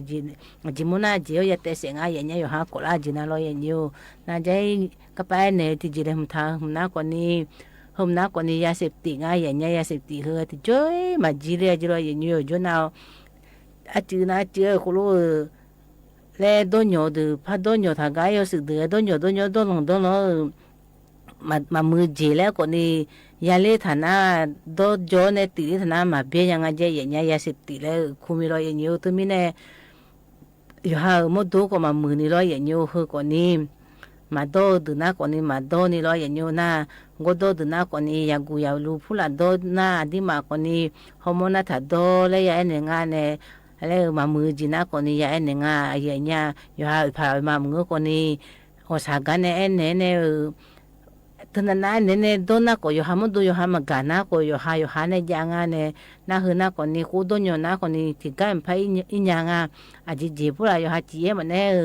อาจีคุรุยาชังเลยคนนี้มาพัฒนางานในขั้นแต่จู่ๆเลยโดนเนี่ยยาบุยาบ้าพวกโดนเนี่ยชังนักคนนี้มือก็มาชังยันนี่ดันโนพวกเราโกกุลาเลยอิสุพวกเราโกตัวลาเลยไม่นานบางทีปลัวมากำนามาเลยรัฐบาลพอจีพัสุงเงเราบิดเททันเนี่ยคุรุตัวดูเนี่ยตัวโม่เลยจงไงอย่างเงี้ยคุรุยาเสพติดก็รออย่างอยู่รัฐบาลจีก็ยมาจีเอาจีนแล้วก็มาเจอย่างเงี้ยโคโลปโลก็เลยมาก็เตกำนันก็ละพัสุงแล้วเนี่ยเราบิดเทเนี่ยโคโลตัวก็ยังไงอย่างเงี้ยก็ชีสิมัวเลยมาจีโคโลตัวมัวน่าเลยเทดูมาเลยโคโลมาบิกนี่รออย่างเงี้ยเฮ้ยตัวมัวจงไงอย่างเงี้ยก็ป้าเขาไอ้ลุรอเฮ้ยรัฐบาลพอเนี่ยโคโลปโลมาพัสุงเจเลยโคโลจากการเนี่ยพัสุงพัชเลยเลยห้องประชุมเลยน่าเราบิดเทแต่น้ำไผ่ดูเนี่ยบ่อย่างนี้แหวก็ป้าตัวยาน้าเงี้ยจ้ามาพายากงานเนี่ยชนเนี่ยบีดูน่ารออย่างนี้คือคนนี้มามือจีน่าคนนี้มาโดนโยดูน่าคนถ้าโดนโยเลยยันเนี่ยงานเนี่ยอาจจะเจอเบ็ดน่าคนนี้ด่ากระน่าคนนี้ด่านยาน่าคนนี้ด่าเลยอย่างนี้มันโดนโยน่าติดกันไม่ยังไงอย่างเงี้ยค่ะก็มาเลยมือก็มาชันยาเลยก็ดูท่านเนี่ยชันน่าชอบกุลางจ้ากุยางจ้าจัดตัวเลยยังจ้าเหสิดาเลยอาจีพูดอยู่หามียาพูดอาจีเยอะเนี่ยเลยเลยมันท้าคนนี้คือก็กุยานะก็พยายามดูจิเมกับเพกันลานเลยอย่างนี้มือมาอีกคืนนั่นเนี่ยคือคนเนี่ยที่มาขาเลยจนายาทำผู้ไม่รออย่างนี้ตัวยาตื่นนะบุหัวบินยังจีหัวดวงจีเลยตัวพาแม่น่ะลูกพาบินเนี่ยแม่เนี่ยมันโดดถามเราไม่ดูหรอกเฮ้ยโดดถามเนี่ยคือคนนี้ด่านยานาด่าเลยมาอย่างนี้รออย่างนี้เนาะยุจีคนนี้แล้วจนแม่ โดยจะและพระบิดามาเยนิวโดยผู้หลาจังตาโลกับป้าจังตานาคนนี้อภิบุมือและคุงอาเยนิวติโกโรนาดามาเยนิวอยู่โลจาญาและโลเยนิวรังเงอันเนี่ยเอาเลยอลีอายุล้านเนี่ยจะเอมิเนี่ยมาสิญญาคนนี้มาญาคนนี้รังเงอันเนี่ยเอาล้อหัวปวดขาล้านเนี่ยอภิธรรมบ่บอกกันเราชลามิเนี่ยกันเราชนะแต่น้องเจซาเลยรังเงอันเนี่ยเอาเลยจีแล้วที่โดนอันเนี่ยไงจานเนี่ยน่าสมว่านี่ชนะแต่น้องเจซาเลยซาจะไปจอยยังไงเลยงั้นเราปวดขังจอบล้อดอกกับมันยังเจ๊ดอกอันนี้โยอันนี้เอาหนูก็นายนออายุผมมาล้างอะไรอายุผมหนูก็มาดิลุงอย่างเงี้ยจ่อรู้อยู่กันเอาจ่อซาโดกลอนซาอาจีองค์นี่ราคาแช่แล้วจะไปจ่องอะไรอันนี้ผมหนูก็มาห้องเงี้ยก็หัวดอกอาคาเอาเดี๋ยวอามิเชียวเนี่ยอาคาเขาเนี่ยอุลมาทงเลยอันเนี้ยอุลมามันเนี่ยอาคางวยแล้วแค่อาคาเนี่ยอุลมามองวยแล้วแค่อันเนี้ยเนี่ยอยู่ยังอุลมามันอาคาแค่หน้าน้องเวลเลยอุลมามันเนี่ยอาคาแค่อาคามันเนี่ยอุลมามันแค่อาคามองวยน่ะอยู่เลยเตียงวยอะไรดูก็หูชอบมอดอกคอน่าอุลมามัวนังวิสาสนาอามิที่มอชาจัดทุกส่วนมอจานนู่นแล้วหุลงวิวนอสิญญากันเนี่ยงาแค่งาแล้วข้ารามันเนี่ยเทียนยอมไม่ยากอุลมาดังก็หูชอบมอดังดารีงาสิญญามึงงามอเนี่ยกี่มึงชอบมอดอกคอดิไงเอาเงบ่จิมพังอันยำยังบ่ที่ว่าที่จีอะไรตรงเงี้ยแล้วที่ว่าที่จีเงี้ยมีเนี่ยชาวมาชาวนี่อยู่หากาถาอยู่หาจังเงี้ยเนี่ยก็หัวดามมาหมอเนี่ยจะไม่เนี่ยจะเนี่ยงูน้องจิมสิเนี่ยดิชอบดอกขอเตะจะอันนี้ละแล้วมีเนี่ยอะไรอยู่มีเนี่ยอันเนี่ยงูน้องที่จิมสิเนี่ยก็หัวอามันชิวๆเนี่ย有哈子别这样在那出门呀来没看瞧瞧那边都来那边也是没全是来我瞧那瞧你不个去提毛子那你不个去家包车车就那瞧在几个伊拉都那个英国的溜来那ช่วยแม่ยังงูชนีแล้วจิโร่เขาจะจีจีกันอยากเลยมางานเนี่ยพวกก็ช่วยมั่วจีตัวใจจิโร่ตัวใจนั่นจีเงินเนี่ยมาแล้วชอบจะจีบงกาคุยจีเงินเนี่ยมาแล้วชอบอยู่กันจีนั่นเนี่ยพวกมันเนี่ยเป็นอย่างนี้จีไม่ตัวเงินนี่ชอบทุ่งให้จ่าบุแล้วจะจีเงินเนี่ยเลยแม่จีจะจีเงินเนี่ยเนี่ยเลน่าบอสมอชิกาเลพูน่า那都总要的，那只要一了，可能那，嘛啦嘞，我在节目不怎么个的现在呀嘞，多一了现在那不怎么把你妈嘞那，就快点那，我五个多呢，我都叫冷啊的，冷那，嘿，嘛个啦嘞那，不怎么个把了把药呢，不ดูบัดนี้ไงจีก็บดูบัดนี้นะบอกบัดนี้นะชมนี่จิกะละดูแล้วก็สีดอกมึงอะไรไปจ่ายเชียวแล้วนะงามาสิเนี่ยเด้พอทมอข้อนะข้าเลยสิจิโร่น่าข้าเลยสินะบอกก็สิเมียแล้วก็นะมันดงหัวแล้วก็มือนะมันเนี่ยชั้นเนี่ยมาไอ้ลูกมันเนี่ยชั้นเนี่ยจิโร่มันเนี่ยชั้นเนี่ยอะไร anh nhớ bông gà phụ lên anh nhé nhớ bông gà phụ lên na cái bông gà thì là lúa vậy mà na ngà mình nêu chưa nhá nó nhiều chưa măng lại na cái anh nhớ thân này mà anh nhớ nó mình thân sẽ nhà na đấy có được cái gì na mình nêu bộ cái đó nhiều chưa lo na đi sổ thu na mình ngưng là cái này gì nó ngưng là để phải na anh nhớ thân này vậy gì anh nhớ thân này na cho mẹ gì anh liều khơi na cho bắt cho na giờ mà chỉ gặp phụ lệ na bông gà thì gà lúa vậy mà lấy phải anh nói mà nó nhiều măng anh nhớ chưa nhá lấy phải nè anh nói anh nhớ không bao giờ có sẽ ra nhà na giờ mà cho này mà lấy ngà gì giờ mà cho này mà lấy na hè mà nghe là lấy mình đi anh nhớ bộ đó giờ mà nó nhớ lắm na giờ mà cho này gì rồi na giờ mà khơi mỏ nè nhị đi用做那哎呦阿妈唔知有唔出去有唔知有话有人标唔知有那个唔知家啦不炒来应该就那家嘛家来那个就阿里啊那有嘛来好事有嘛那有啥嘛好事呀要么拍小姐小小苦嘛还到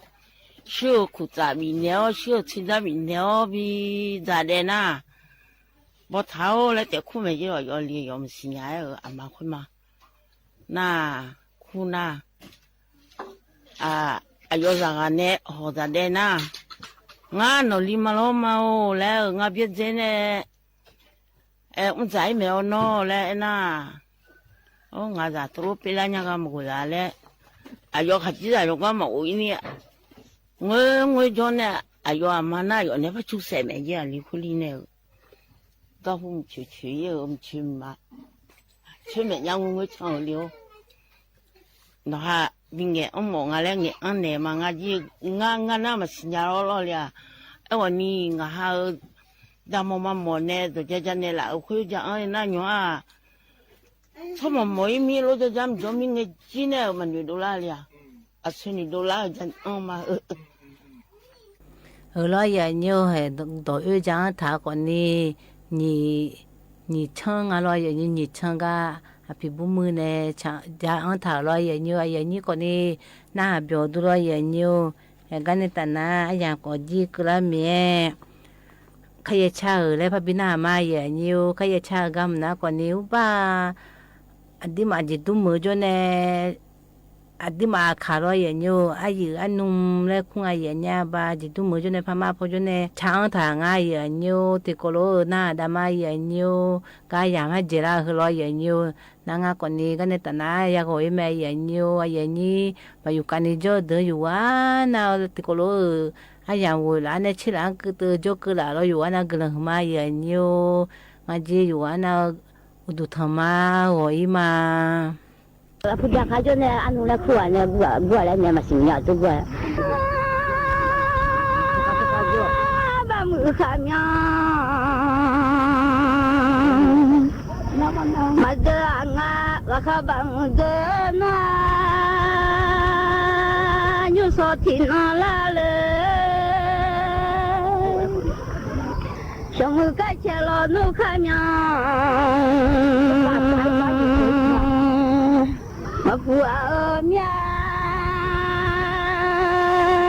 là các bạn giờ như số thì nó là trong cái cha vua như chưa chỉ cho lại nè lo nhà lên nhà chơi xa nhà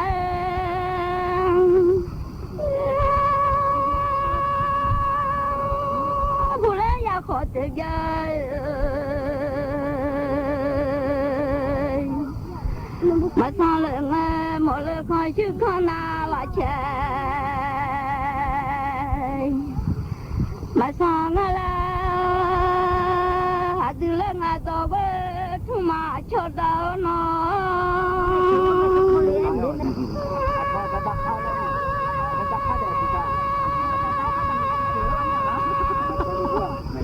cô lẽ khai chữ nhà con na là chả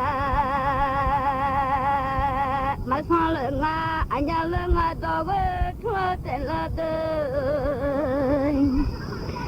anh nhà thua phụ lỡ tàu thua tên nhà nhựa sao mò lỡ ngà tông anh cho tên nhà ngân nè bằng mày cho lo sẽ trả nhà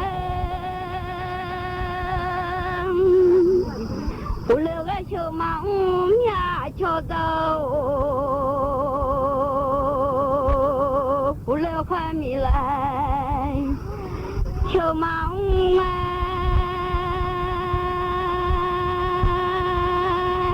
phụ lỡ cho mong mẹ bà mày cho lỡ ngà nhà lỡ ngà tàu bê thu ngà cho tàu như thọ phụ lỡ ngà tàu bê thu ngà như thọ mò lỡ ngà tàu ngà cho ngà như thọ mày chả na mò tu lỡ như thọ mày chả không tai giờ mà lên dân lo nhà ra khá bằng mày cho là nhà cho đâu những ai em mà chơi bây giờ là mà lên nhưng mà nói là khá bằng giờ nhung so thì nó sống ta che bùa nhung chỉ là nghe lo cứ ba chúng bị lại mà ta giờ mà ở nhà đời là ba mà giờ thôi giờ nghe đời cứ ba chúng bị mãi giờ thôi như bà chúng cứ đỡ ta giờ mà ở nhà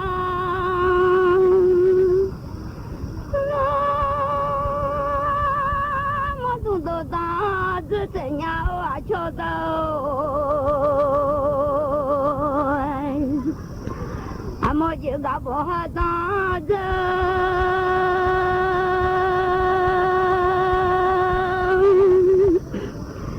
nhà lo chỉ thiếu đó bà chờ sẽ cho đằng bà ta giờ mà ngồi lại lo nhà nó à mọi chuyện cha ta giờ sẽ là lỡ à mọi là đủ chơi cha ta giờ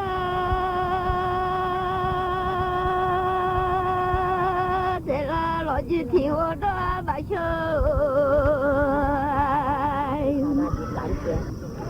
sẽ chọn tao bà ta giờ mà ngồi nhà nói mà là đủ chơi cha ta giờ là ở nhà nó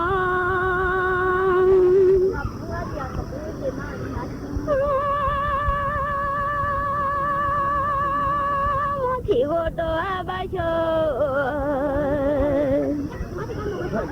để cho ta lo cho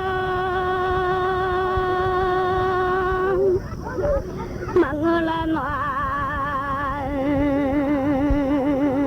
mỗi đồ là cho là thế là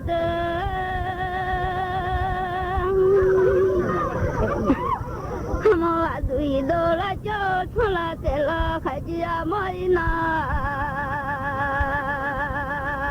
làm này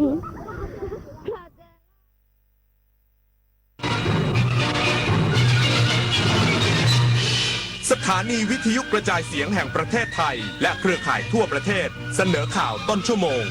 รู้เร็วรู้จริงเกาะติดทุกสถานการณ์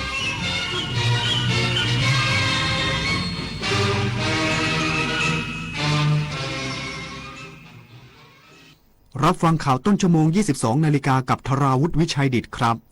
รองนายกรัฐมนตรีปฏิเสธให้ความเห็นกรณีข้อพิพาทที่ดินเขากระโดงระบุต้องดำเนินการตามขั้นตอนกฎหมายอีกสักครู่กลับมาติดตามรายละเอียดครับ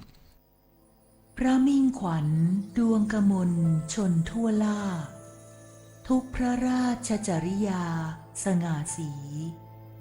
งามคู่พระบุญญาบารมี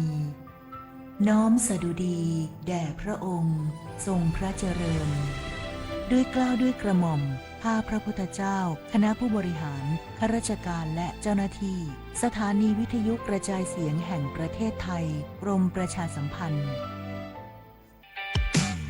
สังคมสูงวัยไม่ใช่เรื่องไกลตัวอารยสถาปัตย์คือการออกแบบบ้านเมืองและพื้นที่สาธารณะให้ผู้สูงอายุใช้ชีวิตได้สะดวกปลอดภัยและเท่าเทียมทางลาดราวจับพื้นกันลื่นและแสงสว่างคือรายละเอียดเล็กๆที่ช่วยลดการหกล้มและเพิ่มคุณภาพชีวิตได้จริงร่วมสร้างสังคมที่ทุกวันใช้ชีวิตได้อย่างมั่นใจเพราะการออกแบบที่ดีคือความใส่ใจที่ทุกคนสัมผัสได้ใต้ร่มพระบารมีแห่งสมเด็จพระนางเจ้าสิริกิติ์พระบรมราชินีนาถพระบรมราชชนนีพันปีหลวงโครงการศิลปาชีพได้ก่อกำเนิดทั่วทุกภูมิภาคจากผ้าไหมงามแห่งอีสานงานหัตถศิลป์ล้านนาจากสารภาคกลางสู่ผ้าบาติกชายแดนใต้เปลี่ยนภูมิปัญญาพื้นบ้านให้กลายเป็นอาชีพสร้างรายได้และสืบสานศิลปวัฒนธรรมไทยให้คงอยู่คู่แผ่นดินอกแม่พระธรณีจะหวั่นไหวดวงใจไทยทุกดวงสถานสั่นพระแม่เสด็จสู่ฟ้าอาดูลพลันสุดจะกลั้นน้ำตานองน้ำตาพระผู้เสด็จสู่สวรรคาลัยน้อมสำนึกในพระมหากรุณาธิคุณเป็นล้นพ้นอันหาที่สุดมิได้ข้าพระพุทธเจ้าคณะผู้บริหารข้าราชการและเจ้าหน้าที่สถานีวิทยุกระจายเสียงแห่งประเทศไทยกรมประชาสัมพันธ์รองนายกรัฐมนตรีปฏิเสธให้ความเห็นกรณีข้อพิพาทที่ดินเขากระโดงระบุต้องดำเนินการตามกฎหมายและรอคำพิพากษาศาลนายพิพัฒน์รัชกิจประการรองนายกรัฐมนตรีและรัฐมนตรีว่าการกระทรวงคมนาคมกล่าวถึงความคืบหน้ากรณีข้อพิพาทเรื่องที่ดินเขากระโดงสืบเนื่องจากกรณีที่นายกรัฐมนตรีระบุว่าการรถไฟแห่งประเทศไทยหรือรฟท.จะต้องดำเนินการฟ้องร้องตามกฎหมายเป็นรายแปลงนายพิพัฒน์ระบุว่ายังไม่ได้รับการรายงานจากทางรฟท.ในประเด็นดังกล่าวเนื่องจากเรื่องนี้ต้องเข้าสู่กระบวนการตามขั้นตอนทางกฎหมายปกติและต้องรอผลคำพิพากษาจากศาลทั้งนี้ในส่วนของความคืบหน้าที่เกี่ยวกับขั้นตอนการฟ้องร้องในชั้นศาลตนเองยังไม่ทราบรายละเอียดที่แน่ชัดปฏิพล สัทธพรหมมารายงานเลขาธิการสภาความมั่นคงแห่งชาติยืนยันหน่วยงานด้านความมั่นคงเดินหน้าทำงานตามยุทธศาสตร์อย่างเข้มงวดทั้งการแก้ปัญหาชายแดนไทยกัมพูชาและการสร้างสันติสุขในชายแดนภาคใต้พร้อมน้อมรับคำวิจารณ์จากทุกภาคส่วนนายชัดชัยบางชวดเลขาธิการสภาความมั่นคงแห่งชาติหรือสมช.กล่าวถึงกรณีที่พลโทพระดอนพัฒนถาบุตรอดีตเลขาธิการสมช.วิจารณ์การทำงานของหน่วยงานด้านความมั่นคง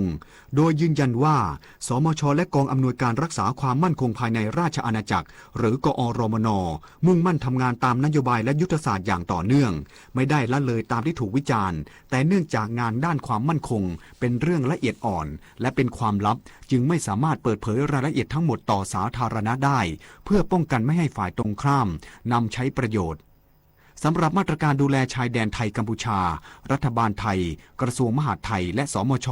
ได้ร่วมกับกองทัพขับเคลื่อนยุทธศาสตร์ปกป้องอธิปไตยและการสถาปนาความมั่นคงชายแดนโดยแบ่งภารกิจอย่างเป็นระบบอาทิฝ่ายทหารดูแลความมั่นคงตามแนวชายแดนกระทรวงการต่างประเทศเน้นการเจรจาทวิภาคีกระทรวงมหาดไทยดูแลประชาชนและกระทรวงพาณิชย์เข้ามาช่วยเหลือผู้ประกอบการรายย่อยนอกจากนี้ยังมีการควบคุมชายแดนอย่างเข้มงวด เพื่อปราบปรามแก๊งคอลเซ็นเตอร์และอาชญากรรมข้ามชาติทั้งนี้รัฐบาลมุ่งเน้นการแก้ปัญหากับรัฐบาลกัมพูชาโดยระมัดระวังไม่ให้ส่งผลกระทบต่อความสัมพันธ์ของประชาชนทั้งสองประเทศกระทรวงพาณิชย์ลงพื้นที่จังหวัดชุมพรตรวจความพร้อมตลาดทุเรียนภาคใต้เตรียมแจกกล่องพาณิชย์ส่งฟรีทั่วไทยมั่นใจราคาปีนี้ผ่านไปด้วยดีกระทรวงพาณิชย์เดินหน้าบริหารจัดการผลไม้เชิงรุกรองรับผลผลิตทุเรียนภาคใต้ที่เริ่มส่งออกสู่ตลาดแล้วราว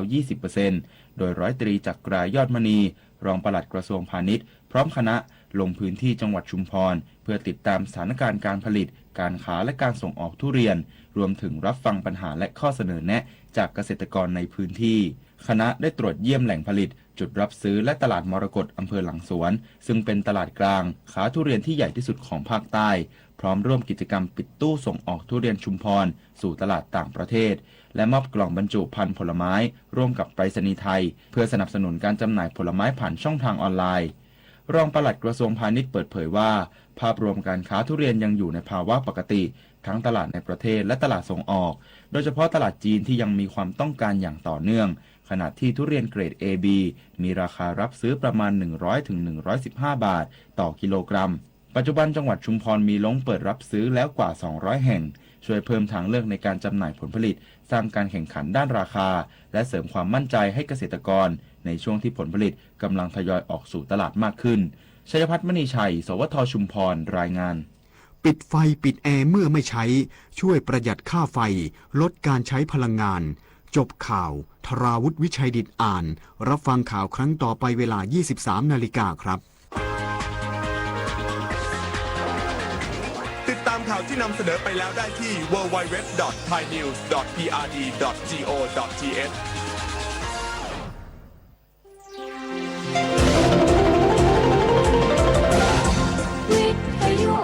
ประเทศไทยให้ความรู้คู่ความสุขต่อไปนี้ขอเชิญท่านฟังรายการวิทยุแห่งประเทศไทยให้ความรู้คู่ความสุข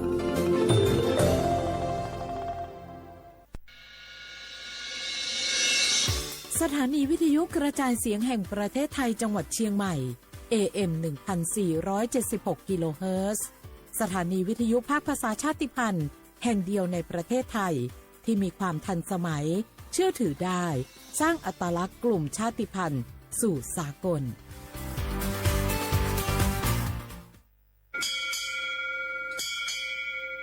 โอโบดะจ้า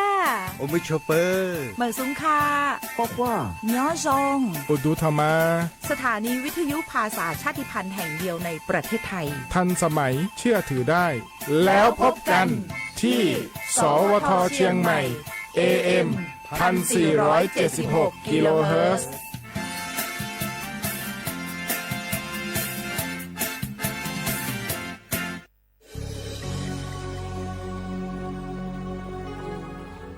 เกิดเป็นคนไทยเติบโตบนผืนแผ่นดินไทยจงภูมิใจในความเป็นไทยชาติไทยเรานั้นนับเป็นชาติที่มีความเป็นมาเก่าแก่ยาวนานเรามีภาษาวัฒนธรรมและมีสิ่งต่างๆที่เป็นเอกลักษณ์ให้เราได้ภาคภูมิใจในความเป็นคนไทยเราควรเห็นคุณค่าและมีความรักชาติหวงแหนแผ่นดินอันเป็นมรดกของบรรพชน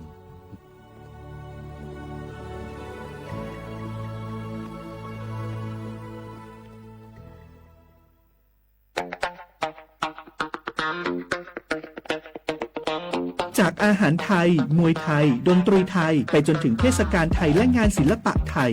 วันนี้ซอฟต์พาวเวอร์ทั้ง14สาขากำลังส่งพลังครั้งใหญ่ไม่ใช่แค่ผลักดันวัฒนธรรมสู่ระดับโลกแต่คือฟันเฟืองสำคัญที่ขับเคลื่อนเศรษฐกิจไทยให้ก้าวไปข้างหน้าสร้างโอกาสสร้างอาชีพกระจายรายได้สู่ชุมชนและพี่น้องประชาชนโดยตรงเปลี่ยนต้นทุนทางปัญญาให้กลายเป็นสินค้าวัฒนธรรมนำผลกำไรสู่ประเทศซอฟต์พาวเวอร์ไทยเศรษฐกิจกินได้เพื่อชีวิตที่ดีขึ้นของคนไทยทุกคนสำนักงานประชาสัมพันธ์ที่ 3 กรมประชาสัมพันธ์แกลองปะกลิ่นหอมเหมือนขนมหวานที่สำคัญไม่เหม็นเอาเปล่าหยุดเลยนะแกรู้ปะว่าในนั้นน่ะ นิโคตินเพียบเลยนะ นิโคตินในบุหรี่ไฟฟ้ามันทำลายสมองส่วนการเรียนรู้นะแก ยิ่งสูบสมาธิยิ่งสั้นความจำก็แย่ลงแถมยังเสี่ยงเป็นโรคปอดอักเสบเฉียบพลันอีกจริงดิแต่ควันมันก็ไม่เหม็นแถมไม่มีกลิ่นติดตัวด้วยโอ้ยถึงไม่มีกลิ่นติดตัวแต่สารเคมีโลหะหนักเพียบสูบแล้วเหนื่อยง่ายออกกำลังกายหรือซ้อมเต้นแป๊บเดียวก็หอบและเสียสุขภาพหมดอย่าให้บุหรี่ไฟฟ้ามาทำลายอนาคตและสุขภาพของคุณฉลาดเลือกฉลาดใช้ชีวิตไม่ตกเป็นเหยื่อบุหรี่ไฟฟ้าด้วยความปรารถนาดีจากสำนักงานประชาสัมพันธ์ที่ 3 กรมประชาสัมพันธ์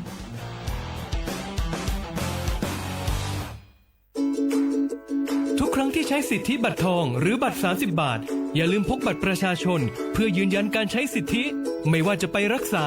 รับบริการป้องกันโรคหรือบริการอื่นๆสำหรับเด็กเล็กที่ยังไม่มีบัตรประชาชนใช้ใบเกิดแสดงคู่กับบัตรประชาชนของผู้ปกครองง่ายสะดวกรักษาได้ทันทีสอบถามเพิ่มเติมได้ที่สายด่วนสปสช1330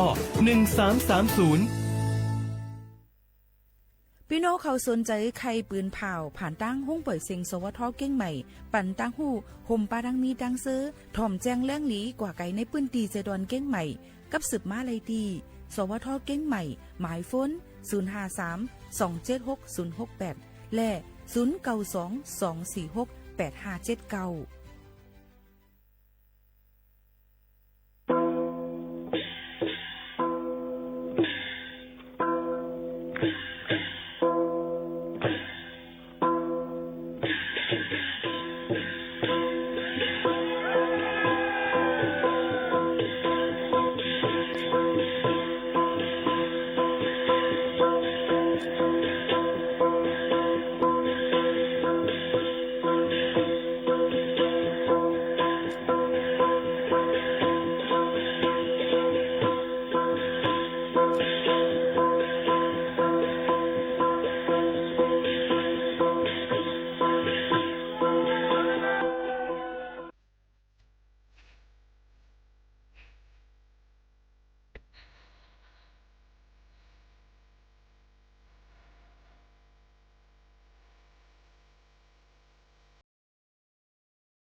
เบิกทรงพี่น้องผู้ยินถ่อมเฮาเขาตั้งเสียงค่ะครบทบซ้ำกันในวันลือแถงวันหนึ่งเป็นวันอันนำรองตั้งเมืองเมืองไทยค่ะเนาะอันพี่น้องเขาเลยถ่อมอยู่ย่ำพ้องตะเลวเป็นที่ห้องปล่อยเสียงเก้งใหม่ AM 147เท่ากี่ละฮัสค่ะข่าวย้ำ10 โมงถึง 11 โมงเป็นตอนการภาษาความใต้อยู่จอมขาวหมูขาวนวลสุภาวันเชื้อสารวินในค่ะ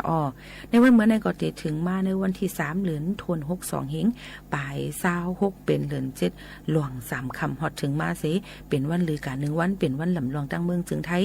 เป็นวันเกิดเจ้านางสมเด็จพระนางเจ้าสุธิดาพัทรสุธาพิมลลักษณ์พระบรมราชินีนะคะเป็นวันเกิด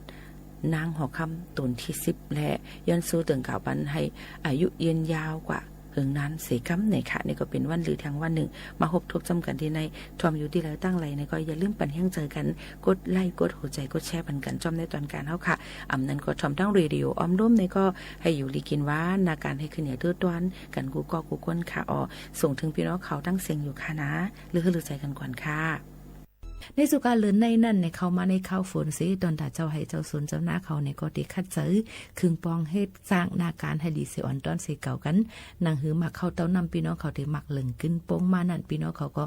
ตีอ่อนกันคัดเจอกันกูก็กูก้นอยู่ในค่าเฮาก็สูงแห่งเจอปันค่ะนะตอนตาพี่น้องเขาอันเป็นลูกจ้างอันเหตุการณ์เป็นบ่เร่งมีเร่งจิ้มจะในก็ให้นะการก้าวอ่องไขมันกันกูก็กูก้นฝากตอนจุดถึงกันเจ้าหนังในค่ะเมื่อในหมู่ขนุนก็เลยห่างเฮียนไว้เพลงความอีกปารังปืนหูนำตั้งหันกวางฝากตอนยืนจู้ถึงปอไม้ปีน้องเขาแคนโดเปอร์มุงมองเหยื่อนำเซกัมไหนค่ะย้ำพองตะเหลวอ่อนกันหรือเฮือหรือเจอถอมด้วยเพลงความหวานหูถูกใจกันก่อนค่ะ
เธอลองตั้งสังใจเคยเวดังเธอสู่ย้อนเป็นจอมไหลย้อนว่าหูตัวอยู่กึ่งหอมมือเยาสองหาวายหลังเสียใจเตมือเยานาอย่าไปให้จอมเสียหอนไม่เลยยืนเจอกันเจอผ่ากลุ่มสอนหุนก็เธอโกน้องปองเจอแลโกสู่น้องนาไล่เธอเจอกอบในแลปองเจอแลน้องกอบปันภาวะในไหลอยู่นั้นลับซึ้งหนึ่งโจหนึ่งจานก็มีตาขี้ใจทุกผู้เยาว์ลองมันน้ำเสือใจขันหัวมือไว้ก้าวย้อนสู่ถึงเลิกชาติปัดอันเตมนเธอจึงไม่ไหวดีเลิกชาติมา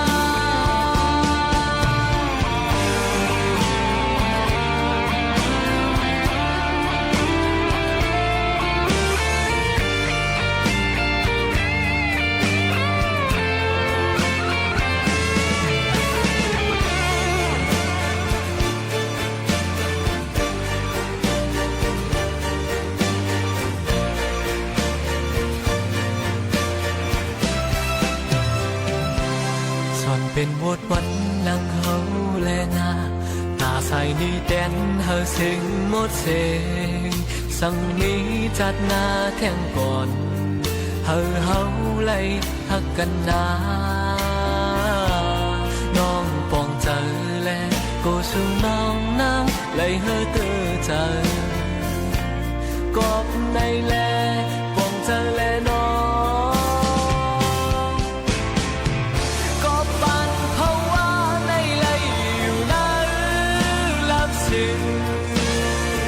หนึ่งโจหนึ่งจานก็มีตา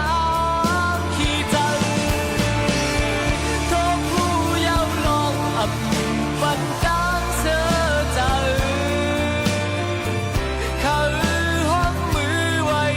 ก้าวย้อนสู่ถึงก็ปันภาวะในไหลอยู่นั้นลับซึ้งหนึ่งโจหนึ่งจานก็มีตาขี้ใจทุกผู้เยาว์ลองปันตั้งเสือใจเขาห้องมือไว้ก้าวย้อนสู่ถึงในชาติวันอันเต็มมนเสือจะจึงไม่ไหว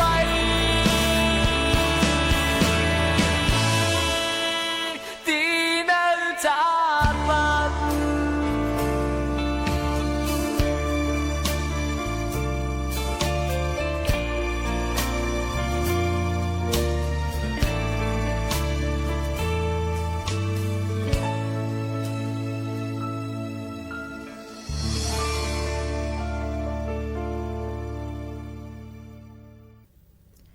เฮาคาเลยลือฮือลือใจถ่อมได้เพียงความหวานหูถูกใจกันในค่ะเนาะพี่น้องเขาถ่อมย้ำพองเดลิวก็เป็นดีสวทเก้งใหม่ AM 147 kHz อยู่ที่จังการหิมพงยามเมเล็กตีในค่ะอ้อปืนปล่อยเสียงกูวันๆค่ะจุกันให้ข้าวฝนในพี่น้องเขาถูกรีวิวฟังไว้ตูแมงตูสัตว์อันมีกองค่ะมาได้เป็นเมืองจะลางงูว่ะโมดว่ะยุ่งว่ะจำเจในค่ะเนาะมันก็ได้จังเฮ็ดได้เท่าค่ะเป็นดังเป็นอย่าก็บอกว่า ข้าวเฮียงเนินเพียวถึงอาศักใสใจไหลพี่น้องเขาก็ถูกเลยด้วยฟังเฮ็ดเพียวปัดเฮอร์โมดใส่เสียนใส่จอมพี่มอมเพื่อนเฮาค่ะในเฮือนในเยดังนอกทั้งเนื้อในนั้นค่ะเอียก็เพราะว่านี่มีน้ำผลน้ำขังไว้ในก็รู้เลยปิ้นงัวเป็ดนะคือยุงบ่ได้อำมาไข่ยุงบ่ได้อำมาเกิดนั่นในค่ะเนาะอันนี้ก็ลำลองเตี้ยๆว่าเหมือนกันในนั้นค่ะอ้อเอียก็อย่าลืมถ่อมด้วยข่าวเฮาฟิงฟ้าราศีกันจ้อมากว่าอะไรไปไรนะคือเปิ้นเปิดเข้ามาข้าวฝนเด็กว่าอะไรไปเลยก็ถูกเลยฟังการซึ่งหนังไหนค่ะยันเปิดเข้ามาข้าวฝนเด็กว่าอะไรไปเลยก็ถูกเลยฟังการฮอรถฮอกากว่ามาไปก็ให้รถพี่ในนั่นค่ะอ้อซึบลือเฮือลือใจทอมด้วยอันทางเฮียนฝากตอนจนถึงพี่น้องเขาก่อนค่ะ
สงคราม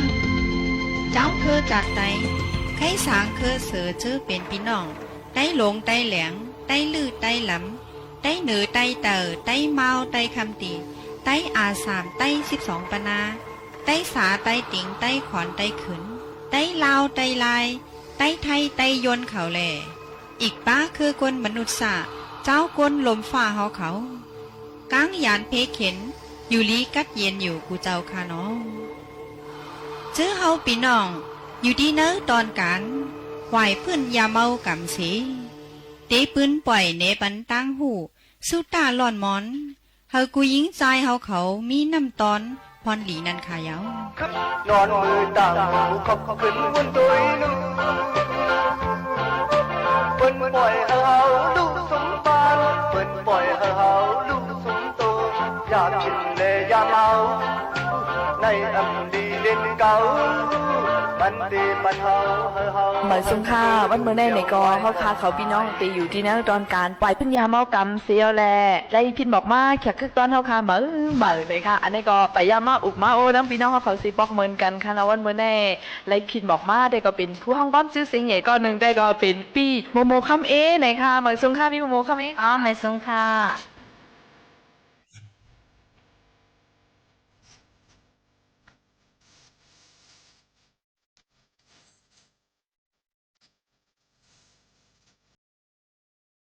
อะไรยี่คอป้ามันมาบ่อยสุงคาในก็ได้เจอเนื้อข้อในสปอร์ตซื้อหรือไม่คะเนี่ย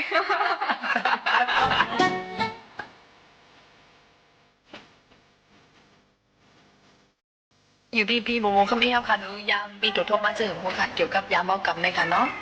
ยามหันได้ยามหันหนูค่ะเนาะสุดจอดเจ๊ก้นกินยาจังไงก้นสูยาเมาเราจังไงเนาะยามหันเมาเนาะอันไหนก็มลิงก็เลยเนาะใช่ค่ะมีดีตัวเจ้าเก่ามีดีใจเฮาจังไหนนะฮะก็กินก็กินเนี่ยก็เป็นยาเนาะก็กินน้ำแล้วก็เป็นเพเนาะอีหังก็ยาวเส้นเขาก็ยำนี่เนาะยาผินล้ำเนี่ยก็กินเนี่ยเป็นตั้งเป็นยาเนี่ยยำยินจะไหนใจเต็มใจเต็มเนาะพอกินน้ำเนี่ยก้นเนี่ยยำหันหนูไอ้ก้นกินยาผิดขี้ยาผิดยาผินนี่แหละยาผินอันล้ำนะขี้ยาผินเนี่ยปองเมาเนี่ยก็มันเกี่ยวหังแกงจะไหนเนาะนอนโคแต่ก็การกลมใครเฮ็ดยังกลมใครเฮ็ดแล้วข้านมาพอไว้มาเนี่ยอันที่เฮิรนมาในกลมสายหังอันเนาะลูกลากลมจังตัวแหเนาะเมก็ใครตัวมันอ่ะเนาะเป็นมาจะไหนพอก้นหังลีก็หังลีน่ะเนาะสารเนื้อเขาเนี่ยเหลืองแหใครเขียวไว้จะไหนอ่ะก้นกินก้นอื่นยาผินล้ำเนี่ยตาเขาก็พอเขาลัดต่อกันเนี่ยเขาตัว face to face ใช่ไหมน่ะเนาะเขาเนี่ยหันมัดด้วยเขาลีก็ตาเขาเนี่ยเป็นเบี้ยวไว้มัดเขาในเกก้นใช่ไหมเนาะตีกว่าเลยเกก้นก็มัดตีลัดสังก็กูไอใช่ไหมเลยเนาะยอมก็ยอมเลยตัวห้างก็มันลีก็ตีกินไงได้มันตีตื่นคือเขาแก่เนี่ยเนาะผินจื้อก็ยาวเขาหลุดทิ้งตัวเขาผินก็ยาวเราก็ยาวอันลีได้มีเสเนาะมันมีหางมีตีตัวเจ้าเก่าเอ้เนาะมันก็ได้กินเว้ยเพราะจำกินข้าวในกินหนูอีทออดจะไหนได้เป็นยาวเลยเนาะแกวันอย่าไปกินน้ำจะไหนเนาะเพราะกินน้ำเนี่ยตัวเขาเนี่ยก็เติมหมดน่ะเนาะตอนดีกินไปอยู่ดีเขาค่ะก็ดียุบย้อมหรือสินั่นก็เจียมขี้มห้อมเขาค่ะตีตุ้ยเขาค่ะก็ดีดีนั่นค่ะกินน้ำมากก็จังเป็นเพจังเป็นเพ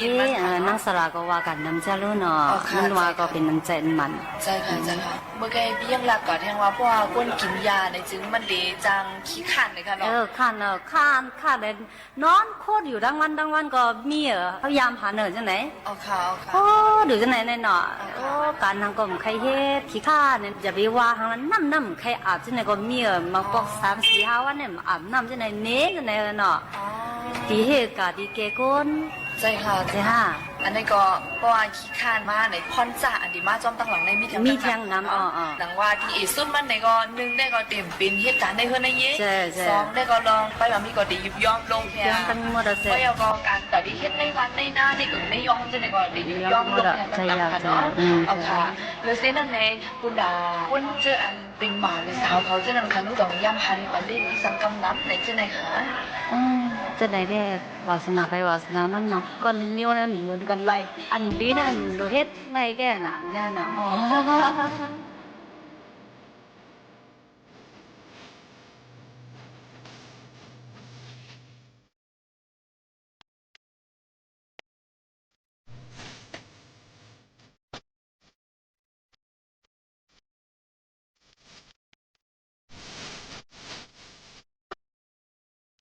เขาหลุดทิ้งตัวเขาพอตัวเขาหนีจ่อหิ้มเขาดีหลีพอหิ้มเขาหลีจ่อดีเฮิร์นเขาในดีหลีดีเฮิร์นเขาหลีจ่อวันเขาเมืองเขาหลีเนาะแต่วนจะไหนกันเนาะเจ้าเก่าตัวเขาในหลีหลีบ้างเอาค่ะปีได้ถังจะไหนคนนั้นได้ก็กำลังนั่งซื้ออันเท่าค่ะตีเลยเฮ็ดได้ก็หลุดเฮ็ดให้ตัวหลุดเฮ็ดให้ตัวเขาหลีบ้างเขาหลีค่ะอันเขาเฮ็ดในก็เขาหลีเฮ็ดให้หลีซะคือวนจะไหนบ้างเนาะค่ะปีได้ถังจะไหนปีก็เพราะเฮ็ดการยุ่งก็เฮ็ดให้แคมแล้วจะไหนเนาะในใจได้มีจะไหนเนาะที่เปิ้นต้วยได้變真係變真係咧變好เลยเนาะในใจปีได้ปีคิดให้หลีทั้งหมดอ่ะแซ่ ใช่ค่ะก็ในก็อันน้องไปไล่ถามพี่เฮาเสียวเลยอันพี่เฮาใครย้อนสั่งย้อนลาดถึงพี่น้องได้เกี่ยวกับเลยยาเมากำแน่มีอีสังแถวหมูค่ะเนาะ อันลีนะเขาไม่รู้เฮ็ดน่ะน้องใช่พอน้องเขาลูกเขาหลานเขาจังได๋พอเขาเฮ็ดก็เขาก็ใครจ้อมเฮ็ดพอเขาไม่ลีก็เขาก็ดิมลีน่ะเนาะเขาก็เฮ็ดให้ลีเขาเลยสอนบันเขาเลยมอสั่งขึ้นร้านค้านั่นค่ะเนาะป้อคาดิมสั่งสอนเนี้ยก็ปล่อยพุ่นปล่อยแปดในเขาก็ดีกว่าด้วยตัวอย่างอันนี้มันอันห่วงรู้เนาะตัวแน่อันคำฮู้นะเขาเลยสอนบันใช่เขาสมมอสอนเนี่ยก็เขาก็เป็นก้นลีกันใช่เนาะเอาค่ะเจอได้ค่ะเปิ้นลาหรอค่ะเนาะมือไกวอู่เนี่ยจังง้ำปองวันมึงเนี่ยเพราะฉะนั้นในก็ป้อแม่ก็นึงมอสั่งมอสอนลุงในลูกล่างมันก็ดีรักเหลี่ยมหยินแย่นั่นค่ะเนาะก็ในก็เลยสุดถามทั้งสองกอค่ะเนาะขย้อนสั่งถึงพี่น้องผู้ยินหอมเสียงความได้จึงหือเที่ยงค่ะทานนั่งสลัดนั่งอะไรเนี่ยถ้าว่าพอเป็นก้นมาก้อนนึงเนี่ยเอาค่ะเพราะว่าเขาเป็นก้นเนี่ยกะเอาค่ะเขากึ่งในก้นอยู่โย่เนี่ยกะเอาค่ะวนเจอค่ะวนเขาเป็นก้นมาในเขาเห็นเดียวสางเนี่ยกะเอาค่ะคนนั้นนะว่าเพราะว่าลัดลงจะคือเนี่ยก็เพราะฮักจะคือเนี่ยก็แต่จะคือเขาในเขาเห็ดอีสังเขาเห็ดอีสังเพราะว่าตอนเดียวเขาลัดลงยามกำเลยเพราะเขาตื้ออยู่ในว่าตื้อป้นเหนือจะไหนเป็นเย็นค่ะจะไหนแต่การเจอคือเขาที่เห็ดกำกันแล้วก็เขาที่สืบกับเจเนอเรชันเขาในค่ะเนาะก็ไหนคนได้ค่ะเนาะภาษาเขาในก็มันไล่มาง่ายๆก็มีแต่คนมาเขาเป็นคนมาในเมตเตค่ะเนาะมันไล่พรดีไล่มาเป็นคนแล้วก็เมื่อเขาเป็นคนในเขากึ่งดีว่าคนเขาในเขาหับเดียวค่ะเขาเป็นคนจะคืออีหังก็แต่จะคือเขาเห็ดเดียวค่ะเพราะเขาที่เห็ดเจอไหนในเขาเราเป็นคนดีกันมันดังว่าเราอย่ามากำไหนเขาเป็นอุปัตแต่เป็นเพเขาเป็นเพมาไหนอันเขาเป็นคนหนึ่งก็กาขันคนหนึ่งก็เนี่ยมันได้ซุ่มพอซุ่มในก็อันเขาว่าเขาฮักจะคือเขาอยู่เขาฮักพ่อแม่เขาอยู่เขาฮักตัวเขาอยู่ในก็มันปองสังเกตในค่ะเนาะตอนในข้าวนั่งสลัดเดมันว่าย้อนสั่งจะไหนคะเขาไว้กาขันเขาเป็นคนมาก่อนนึงสักคนเขาแต่มันได้ง่ายๆเขาไว้กาขันตัวเขาไว้กาขันอาศักเขาในค่ะเนาะเอาค่ะเวลาในก็คัดเจอสิเขาไว้สิกัมอยู่ที่แล้วตั้งเลยสิก็ตลาภาษาหนึ่งเสียมว่าเอาค่ะพอตลาในมันไว้นะเจอเขาในลองอันดีจะไหนมันดีเวลาในปีก็อยู่ยำจะไหนข้าวนั่งสาระก็อยู่ที่ไหนสิสุดต้องคนกุกก็เจ้าเกินเราเสียมว่าอะไรมีตลาหน้าหูเจอพอมันสิเลยอันนั้นลีอันนั้นลีอันนั้นแมนอันนั้นแมนอันนั้นพิษในก็ห้ามโมจักเพสิเวสิกัมเนี่ยย้อนสู้ถึงอยู่ค่ะเอาค่ะยินดียินชมได้เลยค่ะเนาะเอาค่ะเอามันติดเต็มตั้งเต็มหมอกปันควันดีตาคนเฮาอยู่ลีเสือสามองช่างมองตะลงตรงกำเนิดดีหมูขมิ้นค่ะขย้อนสั่งอีสังเพียงค่ะทีแรกห้องก้อนมันแป้งแก่เยอะนะห้องมันไม่อะไรอยู่กัน ลีคือขึ้นต้นค่ะถุลีคู่โตไปโตมันอยู่นานใช่เนาะจำหนังปีเขาตั้งสองเลยมาซับแรงฝันเลยมาบอกลาดเนตัวทบพังผ่าทั้งมันเกี่ยวกับเลยยามเอากับในก็เขาค่ะเขาพี่น้องยินจมขับใจได้ว่าค่ะวันเมื่อนาว่าไหนก็มุงมองติเลยครบทบต้องถามแทงกั้มหนึ่งอยู่ในค่ะเนาะเอาค่ะยินจมได้ค่ะเหมือนสุขาเหมือนสุขาที่โตก็ดีปนเมื่อปีเมื่อซ้ำเข้ามาพูดมาแดนให้ลังมองแสงกองแตงเสิร์ฟโยมนหับต้อนเหมือนกันอ่อนมาหนุ่มยิงกาเลกาจงเสือหับปีเมื่อเป็นฟิงเกอจากขึ้นก้อนทองคาหลายๆก้อนนะคะเนาะวันเมื่อนี้ก็กำนำตีเป็นพ่วงความชื่อสิงเยอะนะคะกว่าต้องตักอุบโอได้ปีหมอกจับข้าวเมาขาวนะคะเนาะหมายสุงค่าปีหมอกจับข้าวเมาค่ะปากงามหมายสุงค่า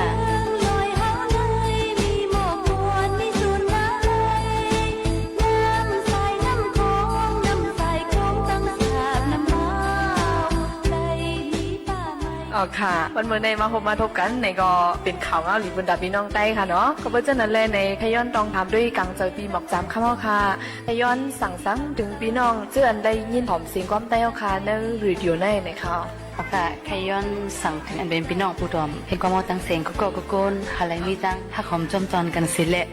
ตั้งหันถึงตั้งบวชน้ำใจหาอะไรกวางขวางตกกันสิก็เปลี่ยนแหละลองอันยาเมากำก็วันนี้อ่อนใจตั้งเสียงเวไลเส้นตีลีสิคุณยิ้มเยอะค่ะยินดียิ้มชมค่ะ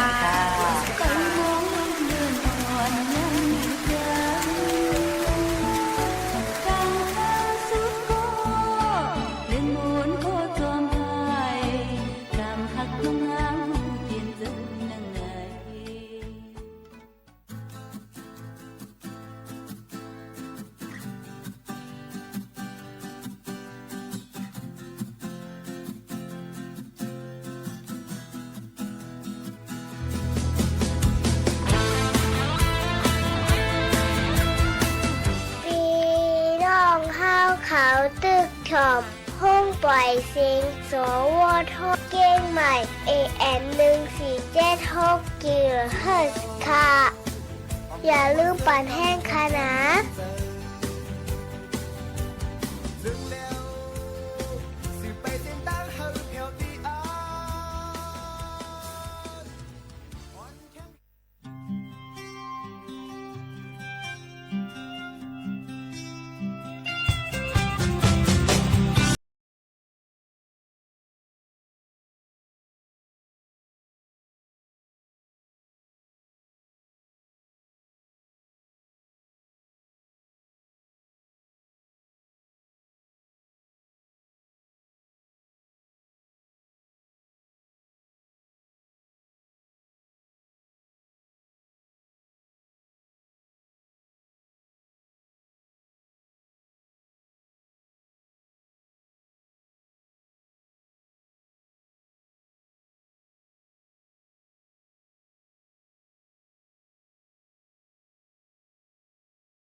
เฮาค่ะมาถ่อมด้วยปื้นฮู้ตั้งหันในข้าวฝนกันอิดอีในค่ะเป็นข้าวฟิงฟ้าแรกลายอำเพ่งกำหนึ่งไม้กำหนึ่งกัดกำหนึ่งฝนตกลมแรงลงเจ้าไหนตั้งเป็นในกอจังนำเหลืองมาอำบาลูกอ่อนก้นลงเป็นต้องแฮต้องกว่านำหนาย้อนเกี่ยวเลยว่าเจอแมงไวรัสและแบคทีเรียอันแพร่อยู่ในตั้งกินตั้งย่ำเสแลเป็นตั้งเป็นไลเตอร์นำมาเต้ๆในค่ะอ๋อก้นตั้งน้ำอันไลซ้อนตักผลอ่ำเงืองแวไลนั่นก็เตมีนำหนักค่ะถึงที่ป้อเป็นไข้เป็นนาวและเป็นวัดเป็นอานเสอำกาตั้งเป็นต่างเมียวย่อนน้ำฝนอันตกลงมาใส่นั่นก็มีถัดกล้องเฮ็ดให้ก้นเป็นตั้งเป็นนำเต้ๆในค่ะตอนตาลูกอ่อนแหลงหลูเลยด้วยลุ่มลาปันนิลียาไปปันเตอร์น้ำฝนย่อนเตนาวเสแลเตจังจับตั้งเป็นหลอดล้มติบแลอีกตั้งไข้วัดใหญ่ในค่ะอ๋อหลูฟังย้อนโคของอันเกิดเหม็นมีแบคทีเรียเจ้านั้นติดจับไว้อยู่เจ้าในก็ถูกดีเลยดูล้อมได้ถึงลองมดใส่เซียนใส่ในค่ะพ่องลูกอ่อนยิบกำนั่นเตใส่ซวบบ่เจ้านั้นอ่ำนั่นก็มือเขานั่นทูตาทูหังคำว่านั่นเตละเฮ็ดให้เป็นตั้งเป็นตาแหลงไล่ต้องเฮต้องกว่าขี้หัก2 คนไล่กอบนั้นเดี๋ยวเลยมีลองตั้งมดใส่เซียนใส่ใกล้ๆล่างปัดมือลูล้อมได้ถึงลูกอ่อนเฮาคาจ้อมในค่ะตอนตาก้นลงซ้ำก็พ่องขิงข้าวฟิงฟ้าแหลกลายอันเตทบยากำน้ำนั่นก็เจ้าหนังตั้งเป็นหลอดลมหูเจอไข้วัดใหญ่คอเจ็บตั้งเป็นปอดเกลเจ้าหนังไหนค่ะพ้องออกเฮิรนหือกว่าส่วนกว่าหน้าเจ้านั้นก็ไฮตื้อใส่แคบติ้นอำนั้นก็ซอกติ้นย้อนจังเหยียบย้ายเยียวหนูตาได้ฟังเป็นตั้งเป็นเยียวหนูกันไล่นั่นค่ะอ๋อนี่ก็เป็นลองตื้อตั้งแทง1 อันเนี่ยค่ะมาฝากตอนทุถึงพ่อแม่พี่ๆน้องๆเขาให้ได้ยินถ่อมจำกันตั้งห้องปล่อยเสียงเฮาค่ะ AM 1476 กิโลเฮิรตซ์ไหนค่ะ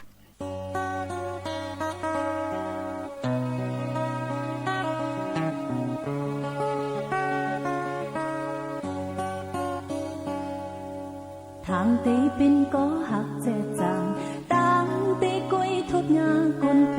ดแลนเอานางเฮ็ดเป็นควันตั้งนั่งจัดปานอ่อนมันปีเจอคำเมินเงือก็คำว่าเย้าตั้งหักนางยิ่งเจอสีป้อตำจัดปานตั้งมูดเย้าป้าตั้งแห่งเอาเงินคำถามเต้นขึ้นจึงหักในจองนี้ปีเจอคำเมื่อก็เลยหูข่าวก็ปออีลือนามีเพียงความคุยเยาช่วยลัดกองตั้งโคคงปานคนสมภาคจึงนั่งนางจึงขึ้นจึงวันให้ก็มักตาสันปองเคยยอดออกเลือดยา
หากันจุงมือนั่งเห็นที่ข้างนอก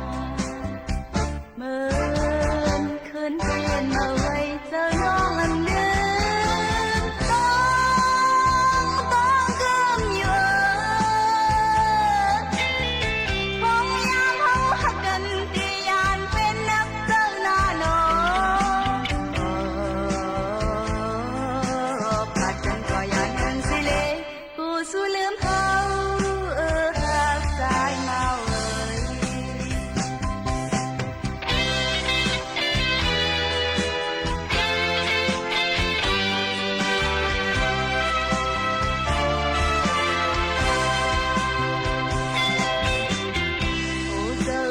สองเตียเก้าเอาน้ำเข้ายองหือก็หักกันปองหนึ่งตีนใจได้ยินผู้ปองเอาลองหักน้องอ่อนในตีขึ้นต่อใจเขานั้นเจิงตันหือมองตั้งใจขึ้นเที่ยวฉันจำนับมือน้องอยู่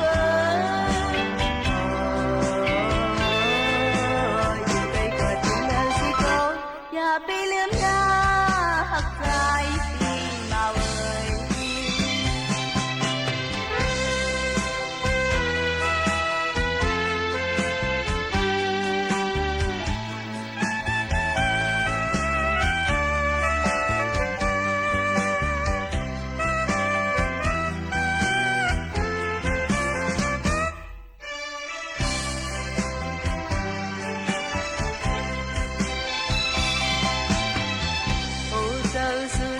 ตีเด็กเขาเอาน้ำเอายองหือก็หักกันปองหนึ่งตีนใจได้ยินผู้ปองเอาลองหักน้องอ่อนในตีขึ้นต่อใจเขานั้นเจิงตันหือมองตั้งใจขึ้นเที่ยวถึงจำนับมือน้องอยู่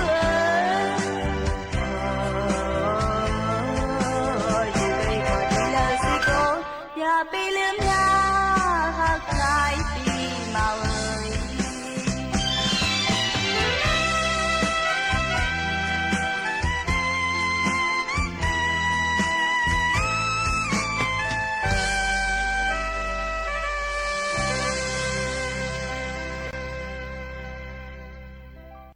เมื่อพ้องเจ้าเก่าตกซุ้มกว่าปอกนึงนั่นอย่าเปเจอตกเฮยหยุ่มยำว่าเจ้าเก่าเฮ็ดอะไรอยู่ในเสสึกคัดเจอกว่าแท่งวันหนึ่งเตถึงเยี่ยงใหม่เจ้าเก่านั่นอยู่อ่ำห้างค่ะย้อนเปนั้นย้อนเฮยพี่น้องเขาไว้เจอแก่นแข็งไว้เจอเฮยคัดเจอตอนดาเคียงต้าเนยจัดปานเฮาค่ะนั่นเสกำในค่ะอ๋อย้อนสู้ปันกูก็เจ้าให้เจ้าสวนเจ้าหน้าปูหมอนคิงหน้าเขาอยู่ลีกินวานหน้าการขึ้นใหญ่เต้ต้วนกันเลยกินเหลืองรูเหลืองกันค่ะเขาส่งถึงพี่น้องเขาซึ่งหนังไหนกูมือกูวันอยู่ในค่ะอ๋อจนขึ้นมาพบมาทบจอมกันแทงคณะตอนด่าในวันเมื่อในผัดยันพี่น้องเขาเมื่อกว่าก่อนค่ะจ่องขึ้นมาพบมาทบจอมกันเที่ยง AM 147กิโลเฮิรตซ์ในค่ะอ๋อขอบใจถึงกูก็เสผัดยันเมื่อเย้าค่ะมอนๆค่ะขอบใจค่ะตอบด้วยฮะเสียงตบมือเฮ้น้องเคยอยู่เลยใจมาไปจอมใจน้องเคยกว่าเลยอำพรต้องสีมาปีจอมใจนางมาก็นั่งหูอยู่เคยเฮามีความลง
จ้าค่ะ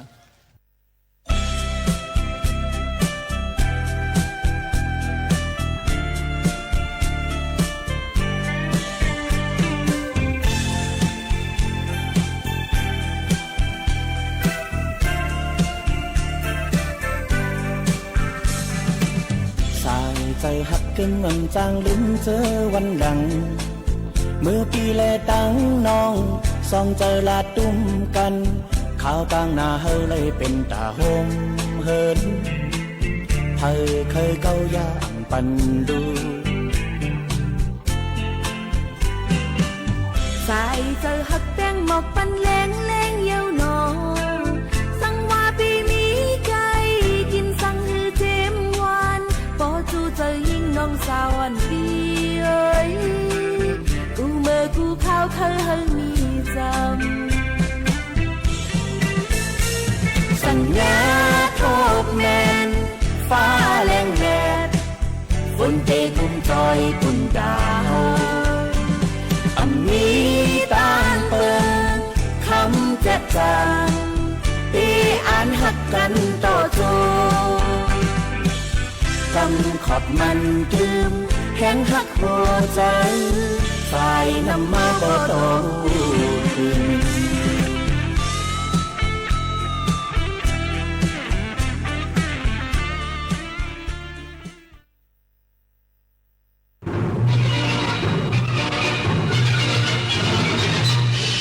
สถานีวิทยุกระจายเสียงแห่งประเทศไทยและเครือข่ายทั่วประเทศเสนอข่าวต้นชั่วโมงรู้เร็วรู้จริงเกาะติดทุกสถานการณ์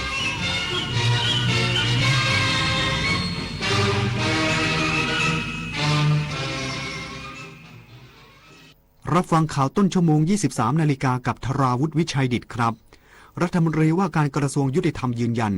นายทักษิณชินวัตรได้รับพระราชทานอภัยโทษถือว่าพ้นโทษและปลดกำไร EM ได้ทันทีอีกสักครู่กลับมาติดตามรายละเอียดครับพระมิ่งขวัญดวงกมลชนทั่วล่าทุกพระราชจริยาสง่าสีงามคู่พระบุญญาบารมีน้อมสดุดีแด่พระองค์ทรงพระเจริญด้วยเกล้าด้วยกระหม่อมข้าพระพุทธเจ้าคณะผู้บริหารข้าราชการและเจ้าหน้าที่สถานีวิทยุกระจายเสียงแห่งประเทศไทยกรมประชาสัมพันธ์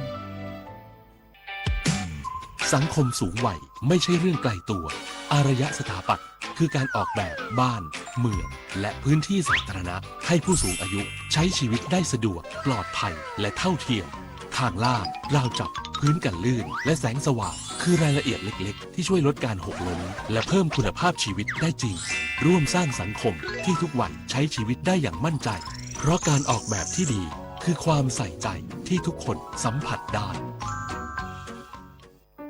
ใต้ร่มพระบารมีแห่งสมเด็จพระนางเจ้าสิริกิติ์พระบรมราชินีนาถพระบรมราชชนนีพันปีหลวงโครงการศิลปาชีพได้ก่อกำเนิดทั่วทุกภูมิภาคจากผ้าไหมงามแห่งอีสานงานหัตถศิลป์ล้านนาจากสานภาคกลางสู่ผ้าบาติกชายแดนใต้เปลี่ยนภูมิปัญญาพื้นบ้านให้กลายเป็นอาชีพสร้างรายได้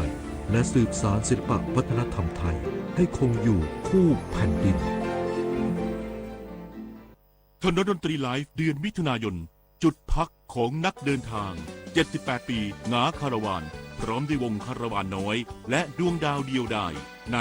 ถนนดนตรีไลฟ์วันศุกร์ที่ 26 มิถุนายน 2569 เวลา 18 นาฬิกาเป็นต้นไปณห้องออดิทอเรียมอาคารปฏิบัติการสื่อใหม่สถานีวิทยุกระจายเสียงแห่งประเทศไทยถนนวิภาวดีรังสิตดินแดงติดต่อเข้าชมโดยไม่เสียค่าใช้จ่ายได้ที่ Facebook ถนนดนตรีเรายังเป็นนักเดินทางรัฐมนตรีว่าการกระทรวงยุติธรรมยืนยันนายทักษิณชินวัตรได้รับพระราชทานอภัยโทษถือว่าพ้นโทษและปลดกำไร EM ได้ทันทีพลตำรวจโทรุทธพล นวรัตน์รัฐมนตรีว่าการกระทรวงยุติธรรมเปิดเผยถึงกรณีการประกาศใช้พระราชกฤษฎีกาพระราชทานอภัยโทษเนื่องในโอกาสพระราชพิธีเฉลิมพระชนมพรรษา4 รอบสมเด็จพระนางเจ้าพระบรมราชินีโดยออกมายืนยันอย่างเป็นทางการว่านายทักษิณชินวัตรอดีตนายกรัฐมนตรีเป็นหนึ่งในรายชื่อผู้ต้องขังที่ได้รับพระราชทานอภัยโทษในวาระดังกล่าว สำหรับข้อสงสัยในประเด็นระยะเวลาการรับโทษที่เหลืออยู่ของนายทักษิณซึ่งก่อนหน้านี้มีรายงานว่ายังเหลือโทษจำคุกอีก1 เดือน 10 วันนั้นพลตำรวจโทรัชพลชี้แจงว่าตามข้อกฎหมายนายทักษิณจะถือว่าพ้นโทษในทันทีเนื่องจากเข้าข่ายหลักเกณฑ์ตามมาตรา 8 แห่งพระราชกฤษฎีกาพระราชทานอภัยโทษซึ่งกำหนดให้ผู้ที่เหลือโทษจำคุกไม่ถึง1 ปีได้รับการปล่อยตัวพ้นโทษและสามารถดำเนินการปลดได้ทันทีเช่นเดียวกันปฏิพล สัทธพรหมารายงานด้านเลขาธิการพรรคเพื่อไทยแสดงความยินดีนายทักษิณชินวัตรได้รับพระราชทานอภัยโทษชี้เป็นผู้ทรงคุณวุฒิเล็งขอรับคำปรึกษาในการทำงาน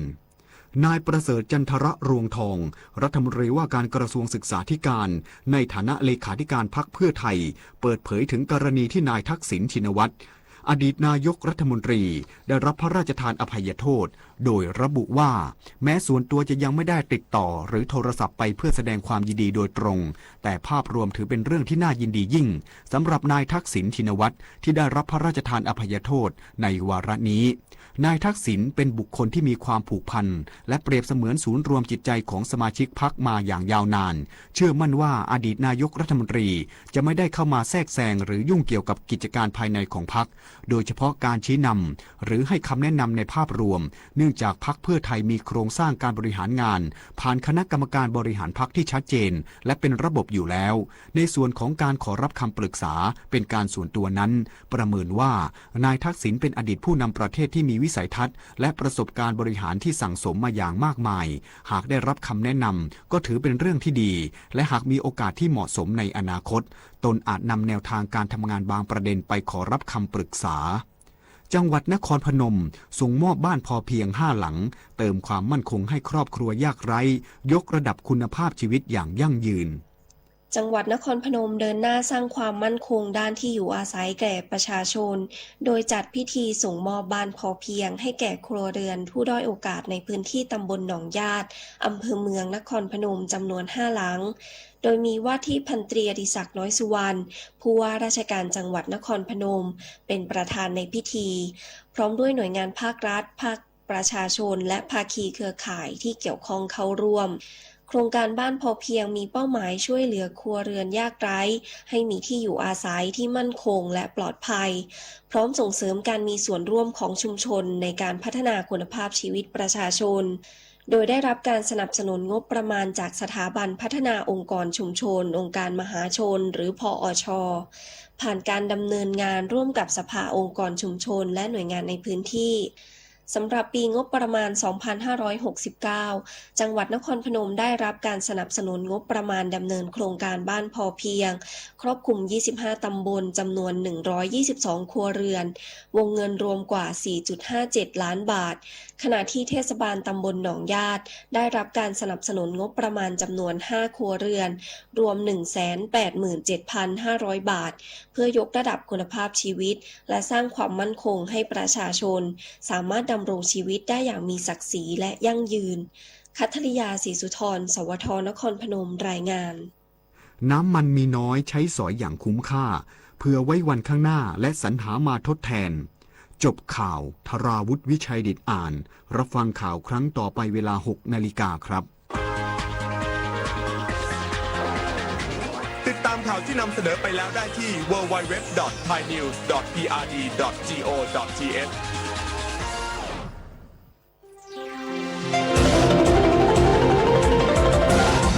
วิทยุแห่งประเทศไทย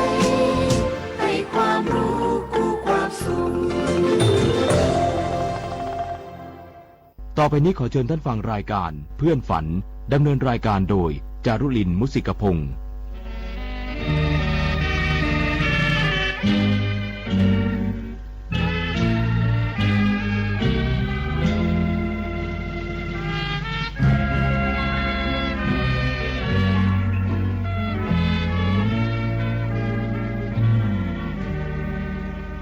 อยากมีเพื่อนรวมฝันในวันนี้วันที่มีเสียงเพลงบ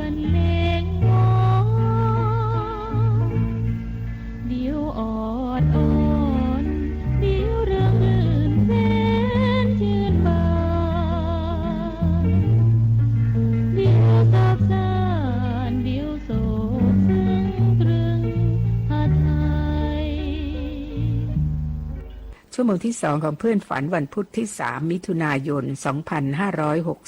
2569สุวิทย์โสมนัสยังควบคุมเสียงอยู่นะคะ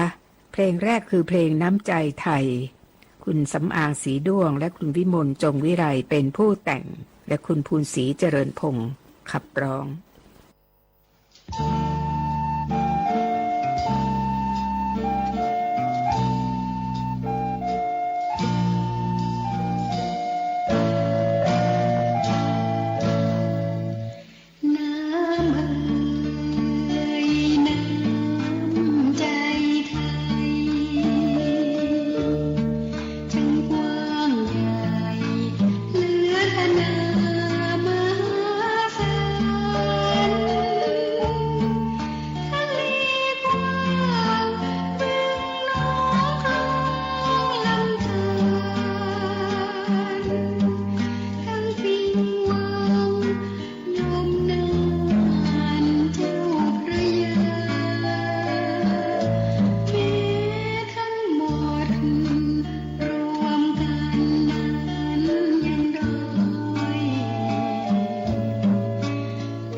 ที่จบไปนั้นคือเพลงน้ำใจไทย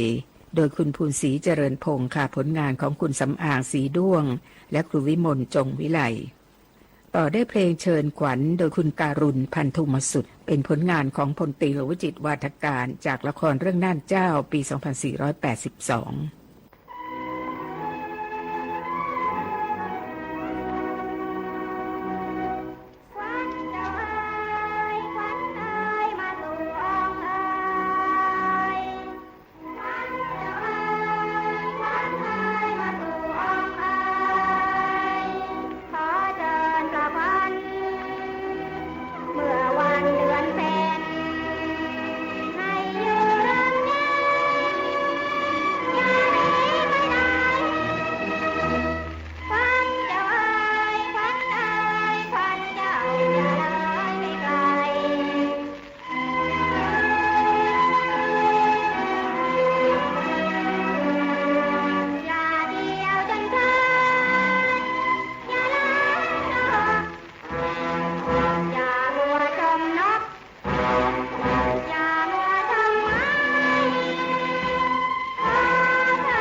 จบไปแล้วนั่นคือเพลงเชิญขวัญ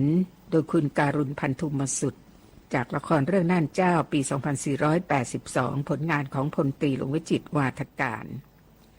ท่านผู้ฟังคะวันนี้เป็นวันจักรยานสากลด้วยค่ะ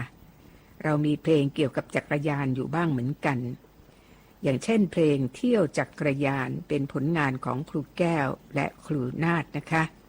คืนวันนี้ฟังจากการขับร้องของคุณสุเทพวงศ์กำแหงและคุณสวรีภกาพันธ์สองศิลปินแห่งชาติต่อด้วยกระดิ่งจักรยานคุณเศรษฐาศิระฉายาขับร้องนำผลงานของครูวิมลจงวิไลเพลงนี้ได้รับรางวัลแผ่นเสียงทองคำปี 2525 ทั้งคำร้องและทำนองนะคะเพลงกระดิ่งจักรยานและเชิญชวนขี่จักรยานคุณอโศกสุขสิริพรฤทธิ์และคุณมาริสาอมาตยกุลขับร้องสดไว้นะคะเป็นผลงานของคุณสมศักดิ์เทพานนท์และครูเวชสุนทรจามอน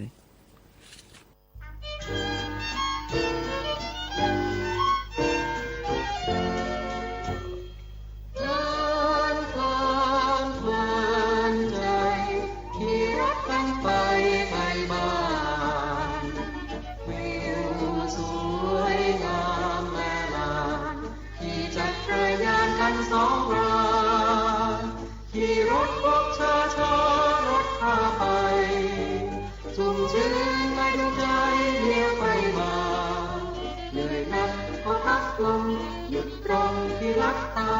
นั่งคุยเพลงรักตาเพลินใจเพลินเพลินเพลินใจขี่รถกันไปไกลบ้านวิวสวยงามแลลานขี่จักรยานกันสองรางขี่รถพบช้ารถพาไปชุ่มชื้นในดวงใจเลี้ยวไปมาเหนื่อยนักก็พักลงหยุดตรงที่รักตา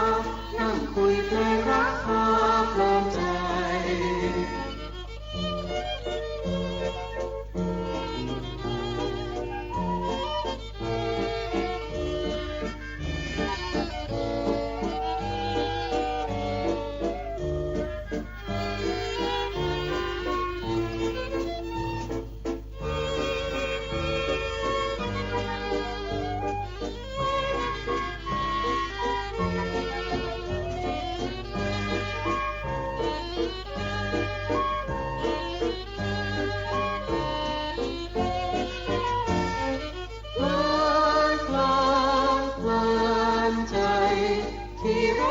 ไป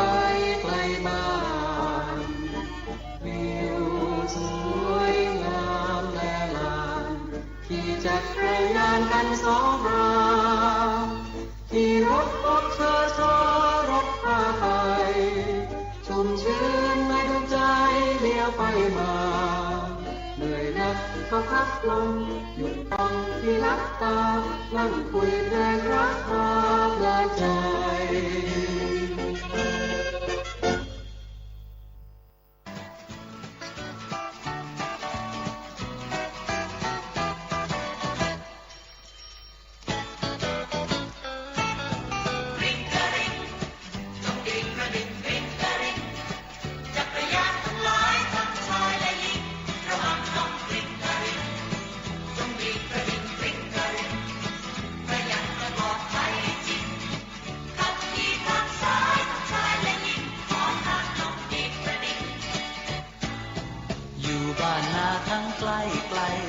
อยู่ในไฟพนาเขตในเมืองหลายหลากตา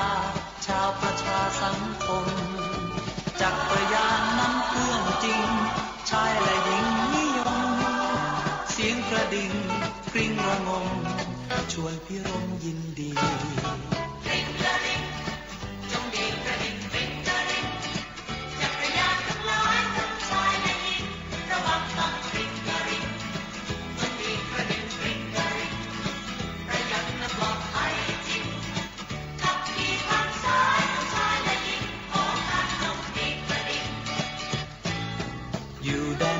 ท้องถิ่นไกล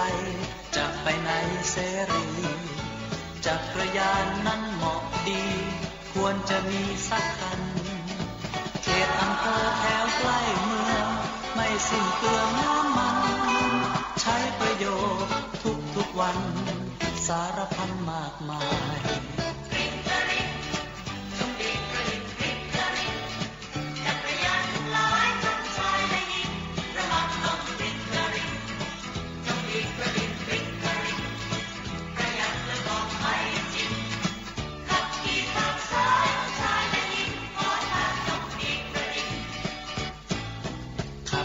ชมแถวไร่นาชื่นชีวามิคลายปล่อยอารมณ์พักผ่อนกายเย็นสบายหรือไทยแผ่วลมช่วยพักเฉยชิวชมทุ่งทิวลิบไกลเห็นตะวันแสงรำไรแลลับไปไกลตา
ทั้งเว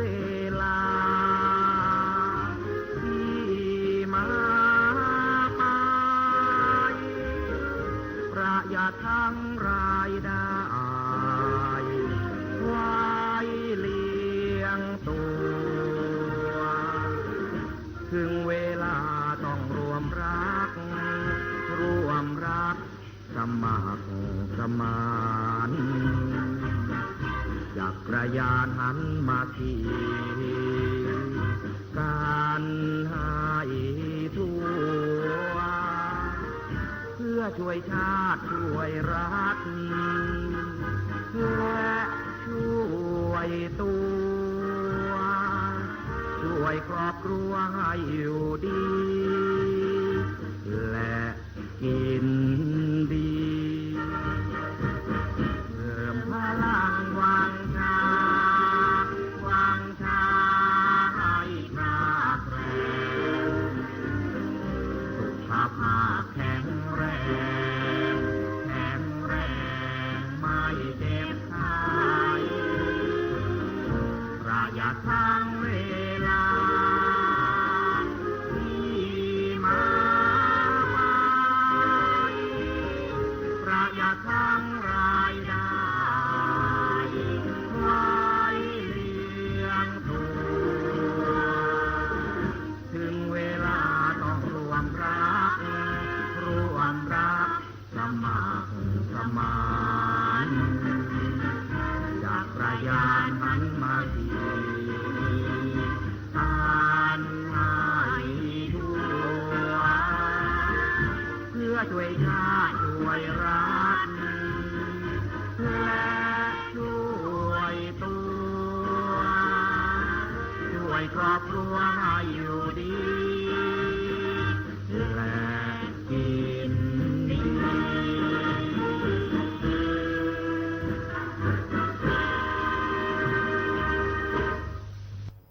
นั่นคือเพลงที่เกี่ยวกับจักรยานเพราะวันนี้เป็นวันจักรยานสากลนอกจากนั้นยังเป็นวันคล้ายวันถึงแก่กรรมของครูสง่าอารัมพีศิลปินแห่งชาติสาขาศิลปะการแสดงเพลงไทยสากลปี 2531 ด้วยค่ะเราก็จะฟังเพลงผลงานที่ครูสง่าอารัมพีแต่งไว้ซึ่งมีมากมายเลยนะคะจะเริ่มด้วยเพลงน้ำตาแสงใต้เป็นเพลงแรกที่ครูสง่าแต่งคำร้องเป็นของเนรมิตและมารุตค่ะเป็นเพลงจากละครเรื่องพันท้ายนรสิงห์ต่อมาคุณบุญช่วยฮิรัญจสุนทรมาบันทึกเสียงค่ะต่อด้วยนวลปรางนวลปลาคำร้องมาจากบทนิพนธ์ของเจ้าฟ้าธรรมธิเบศรหรือเจ้าฟ้ากุ้งและครูสง่าอารัมพีศิลปินแห่งชาติใส่ทำนองคุณบุญช่วยบันทึกเสียงเช่นเดียวกัน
มาสยา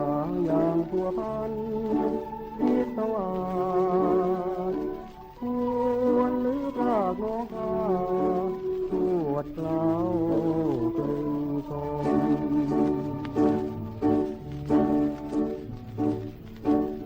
คิดผ่านปลาไหวคล้าวคิดถึงเจ้าเศร้าอารมณ์มัดเงาสยามอย่างรูปชมสมตาได้ไม่พามานวลการเป็นนวลจริงเจ้างามปริ้งยิ่งนวลปลาข้างเบือนหน้ามาไม่งามเท่าเจ้าเบือนชายเทียนทองงามดังทองไม่เหมือนน้องโหมตาใจ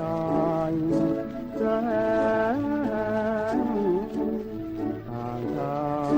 ยดังสายสวัสดิ์จากตนแก้มช้ำคลายทองอ่านแก้มน้องช้ำเพราะชมสาทุกอกลมเหมือนทุกที่ทางนั้น สองเพลงที่จบไปนั้นเป็นผลงานของครูสง่าอารัมพีศิลปินแห่งชาติ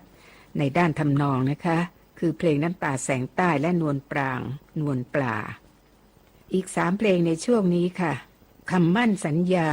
คำร้องมาจากบทละครเรื่องพระอภัยมณีของสุนทรภู่นะคะเพลงแม้ทะเลยังครวญคล่ำคืนนี้ฟังจากคุณรวงทองทองรัตนทมศิลปินแห่งชาติเป็นเพลงที่ครูสง่าอารัมพีแต่งทั้งคำร้องและทำนองแต่เดิมเพลงนี้ชื่อแม้ทะเลยังระทมคุณเพ็ญศรีพุ่มชูศรีศิลปินแห่งชาติขับร้องเอาไว้ก่อนและที่คุณรวงทองขับร้องในคืนนี้เป็นแผ่นตราพันท้ายค่ะอีกเพลงหนึ่งคือฟังดนตรีเถิดชื่นใจขับร้องโดยสุเทพคอรัสคำร้องมาจากบทพระราชนิพนธ์ในรัชกาลที่6เรื่องเวนิสวานิชทั้ง3เพลงนี้ครูสง่าอารัมพีศิลปินแห่งชาติเป็นผู้แต่งทำนอง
นใด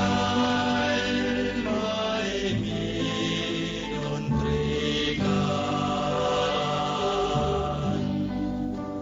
ในสันดานเป็นคนชอบค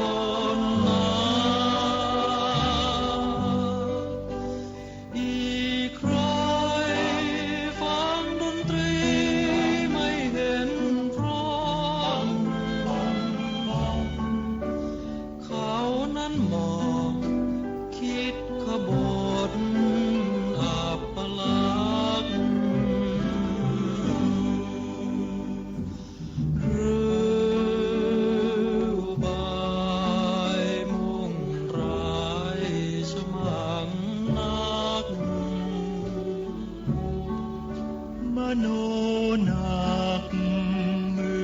ดมัวเหมือนราตรี และดวงใจย่อมดำโศ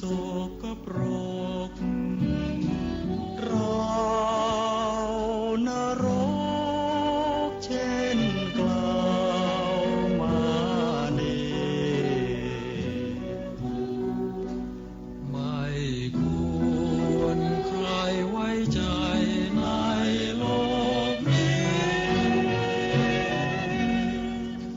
เจ้าจงฟังดนตรีเถิดชื่นใจ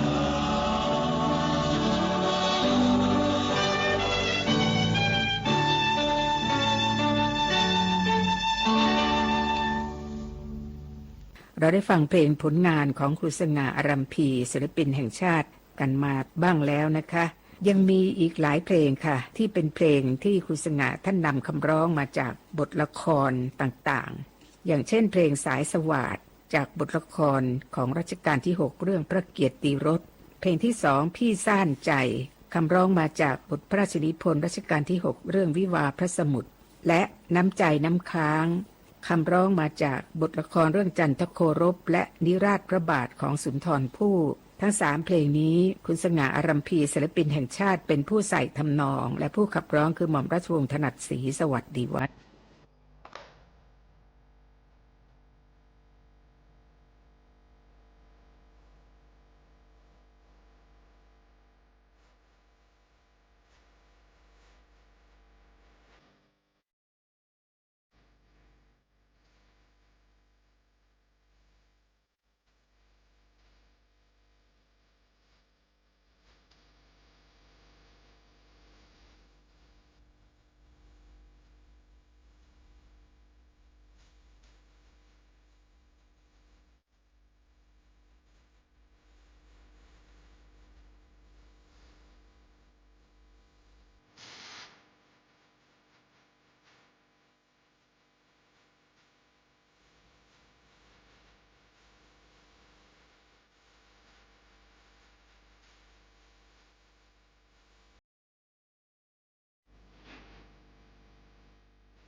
ท่านผู้ฟังข้าวันนี้เป็นวันคล้ายวันถึงแก่กรรมของครูสง่าอรัมพีศิลปินแห่งชาติสาขาศิลปะการแสดงเพลงไทยสากลปี 2531 นะคะฟังเพลงเปรียบเธอฟ้าสุนทรียาหน้าเวียงการแต่งคำร้องค่ะคุณสุเทพวงศ์กำแหงกับคุณสวรีภกาพันธ์สองศิลปินแห่งชาติขับร้องคู่กันเป็นครั้งแรกเป็นเพลงแรกเลยนะคะและแก้วตานิทราเถิดโดยคุณชรินทร์นันทนครศิลปินแห่งชาติคำร้องเป็นของทวีปบอลค่ะคุณสง่าอรัมพีศิลปินแห่งชาติใส่ทำนองคืนนี้สุวิทย์โสมนัสดิฉันจารุลินมุสิกพงศ์พบกับเพื่อนฝันครั้งต่อไปวันจันทร์หน้านะคะสวัสดีค่ะ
จานา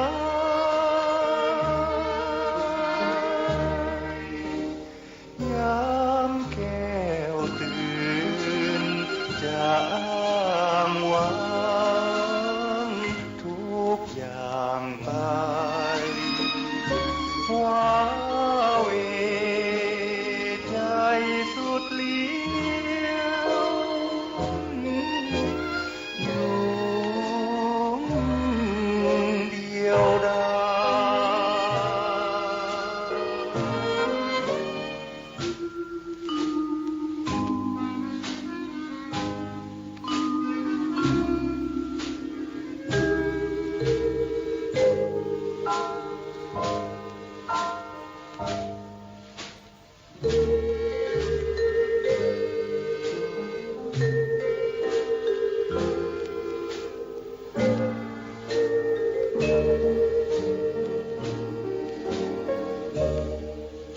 ยยามแก้วตื่นจางวางทุกอย่างไปว้าเวใจสุดเลี้ยวอยู่เดียวดาย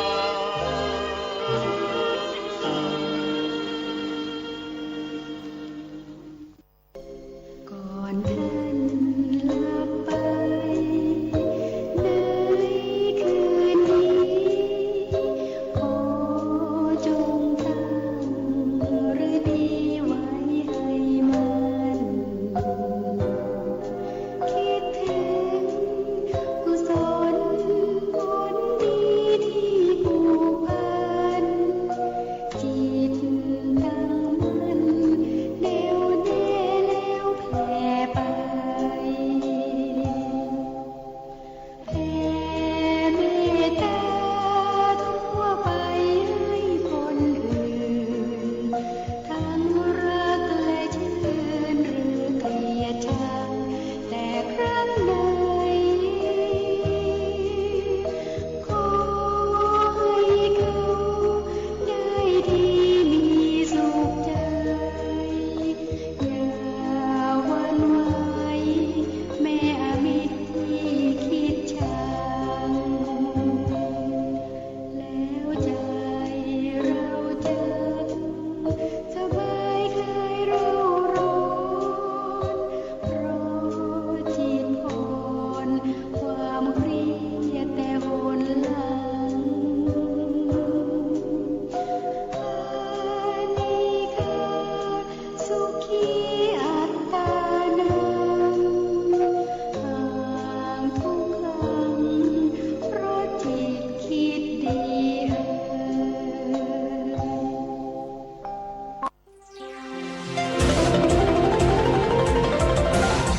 วิทยุแห่งประเทศไทย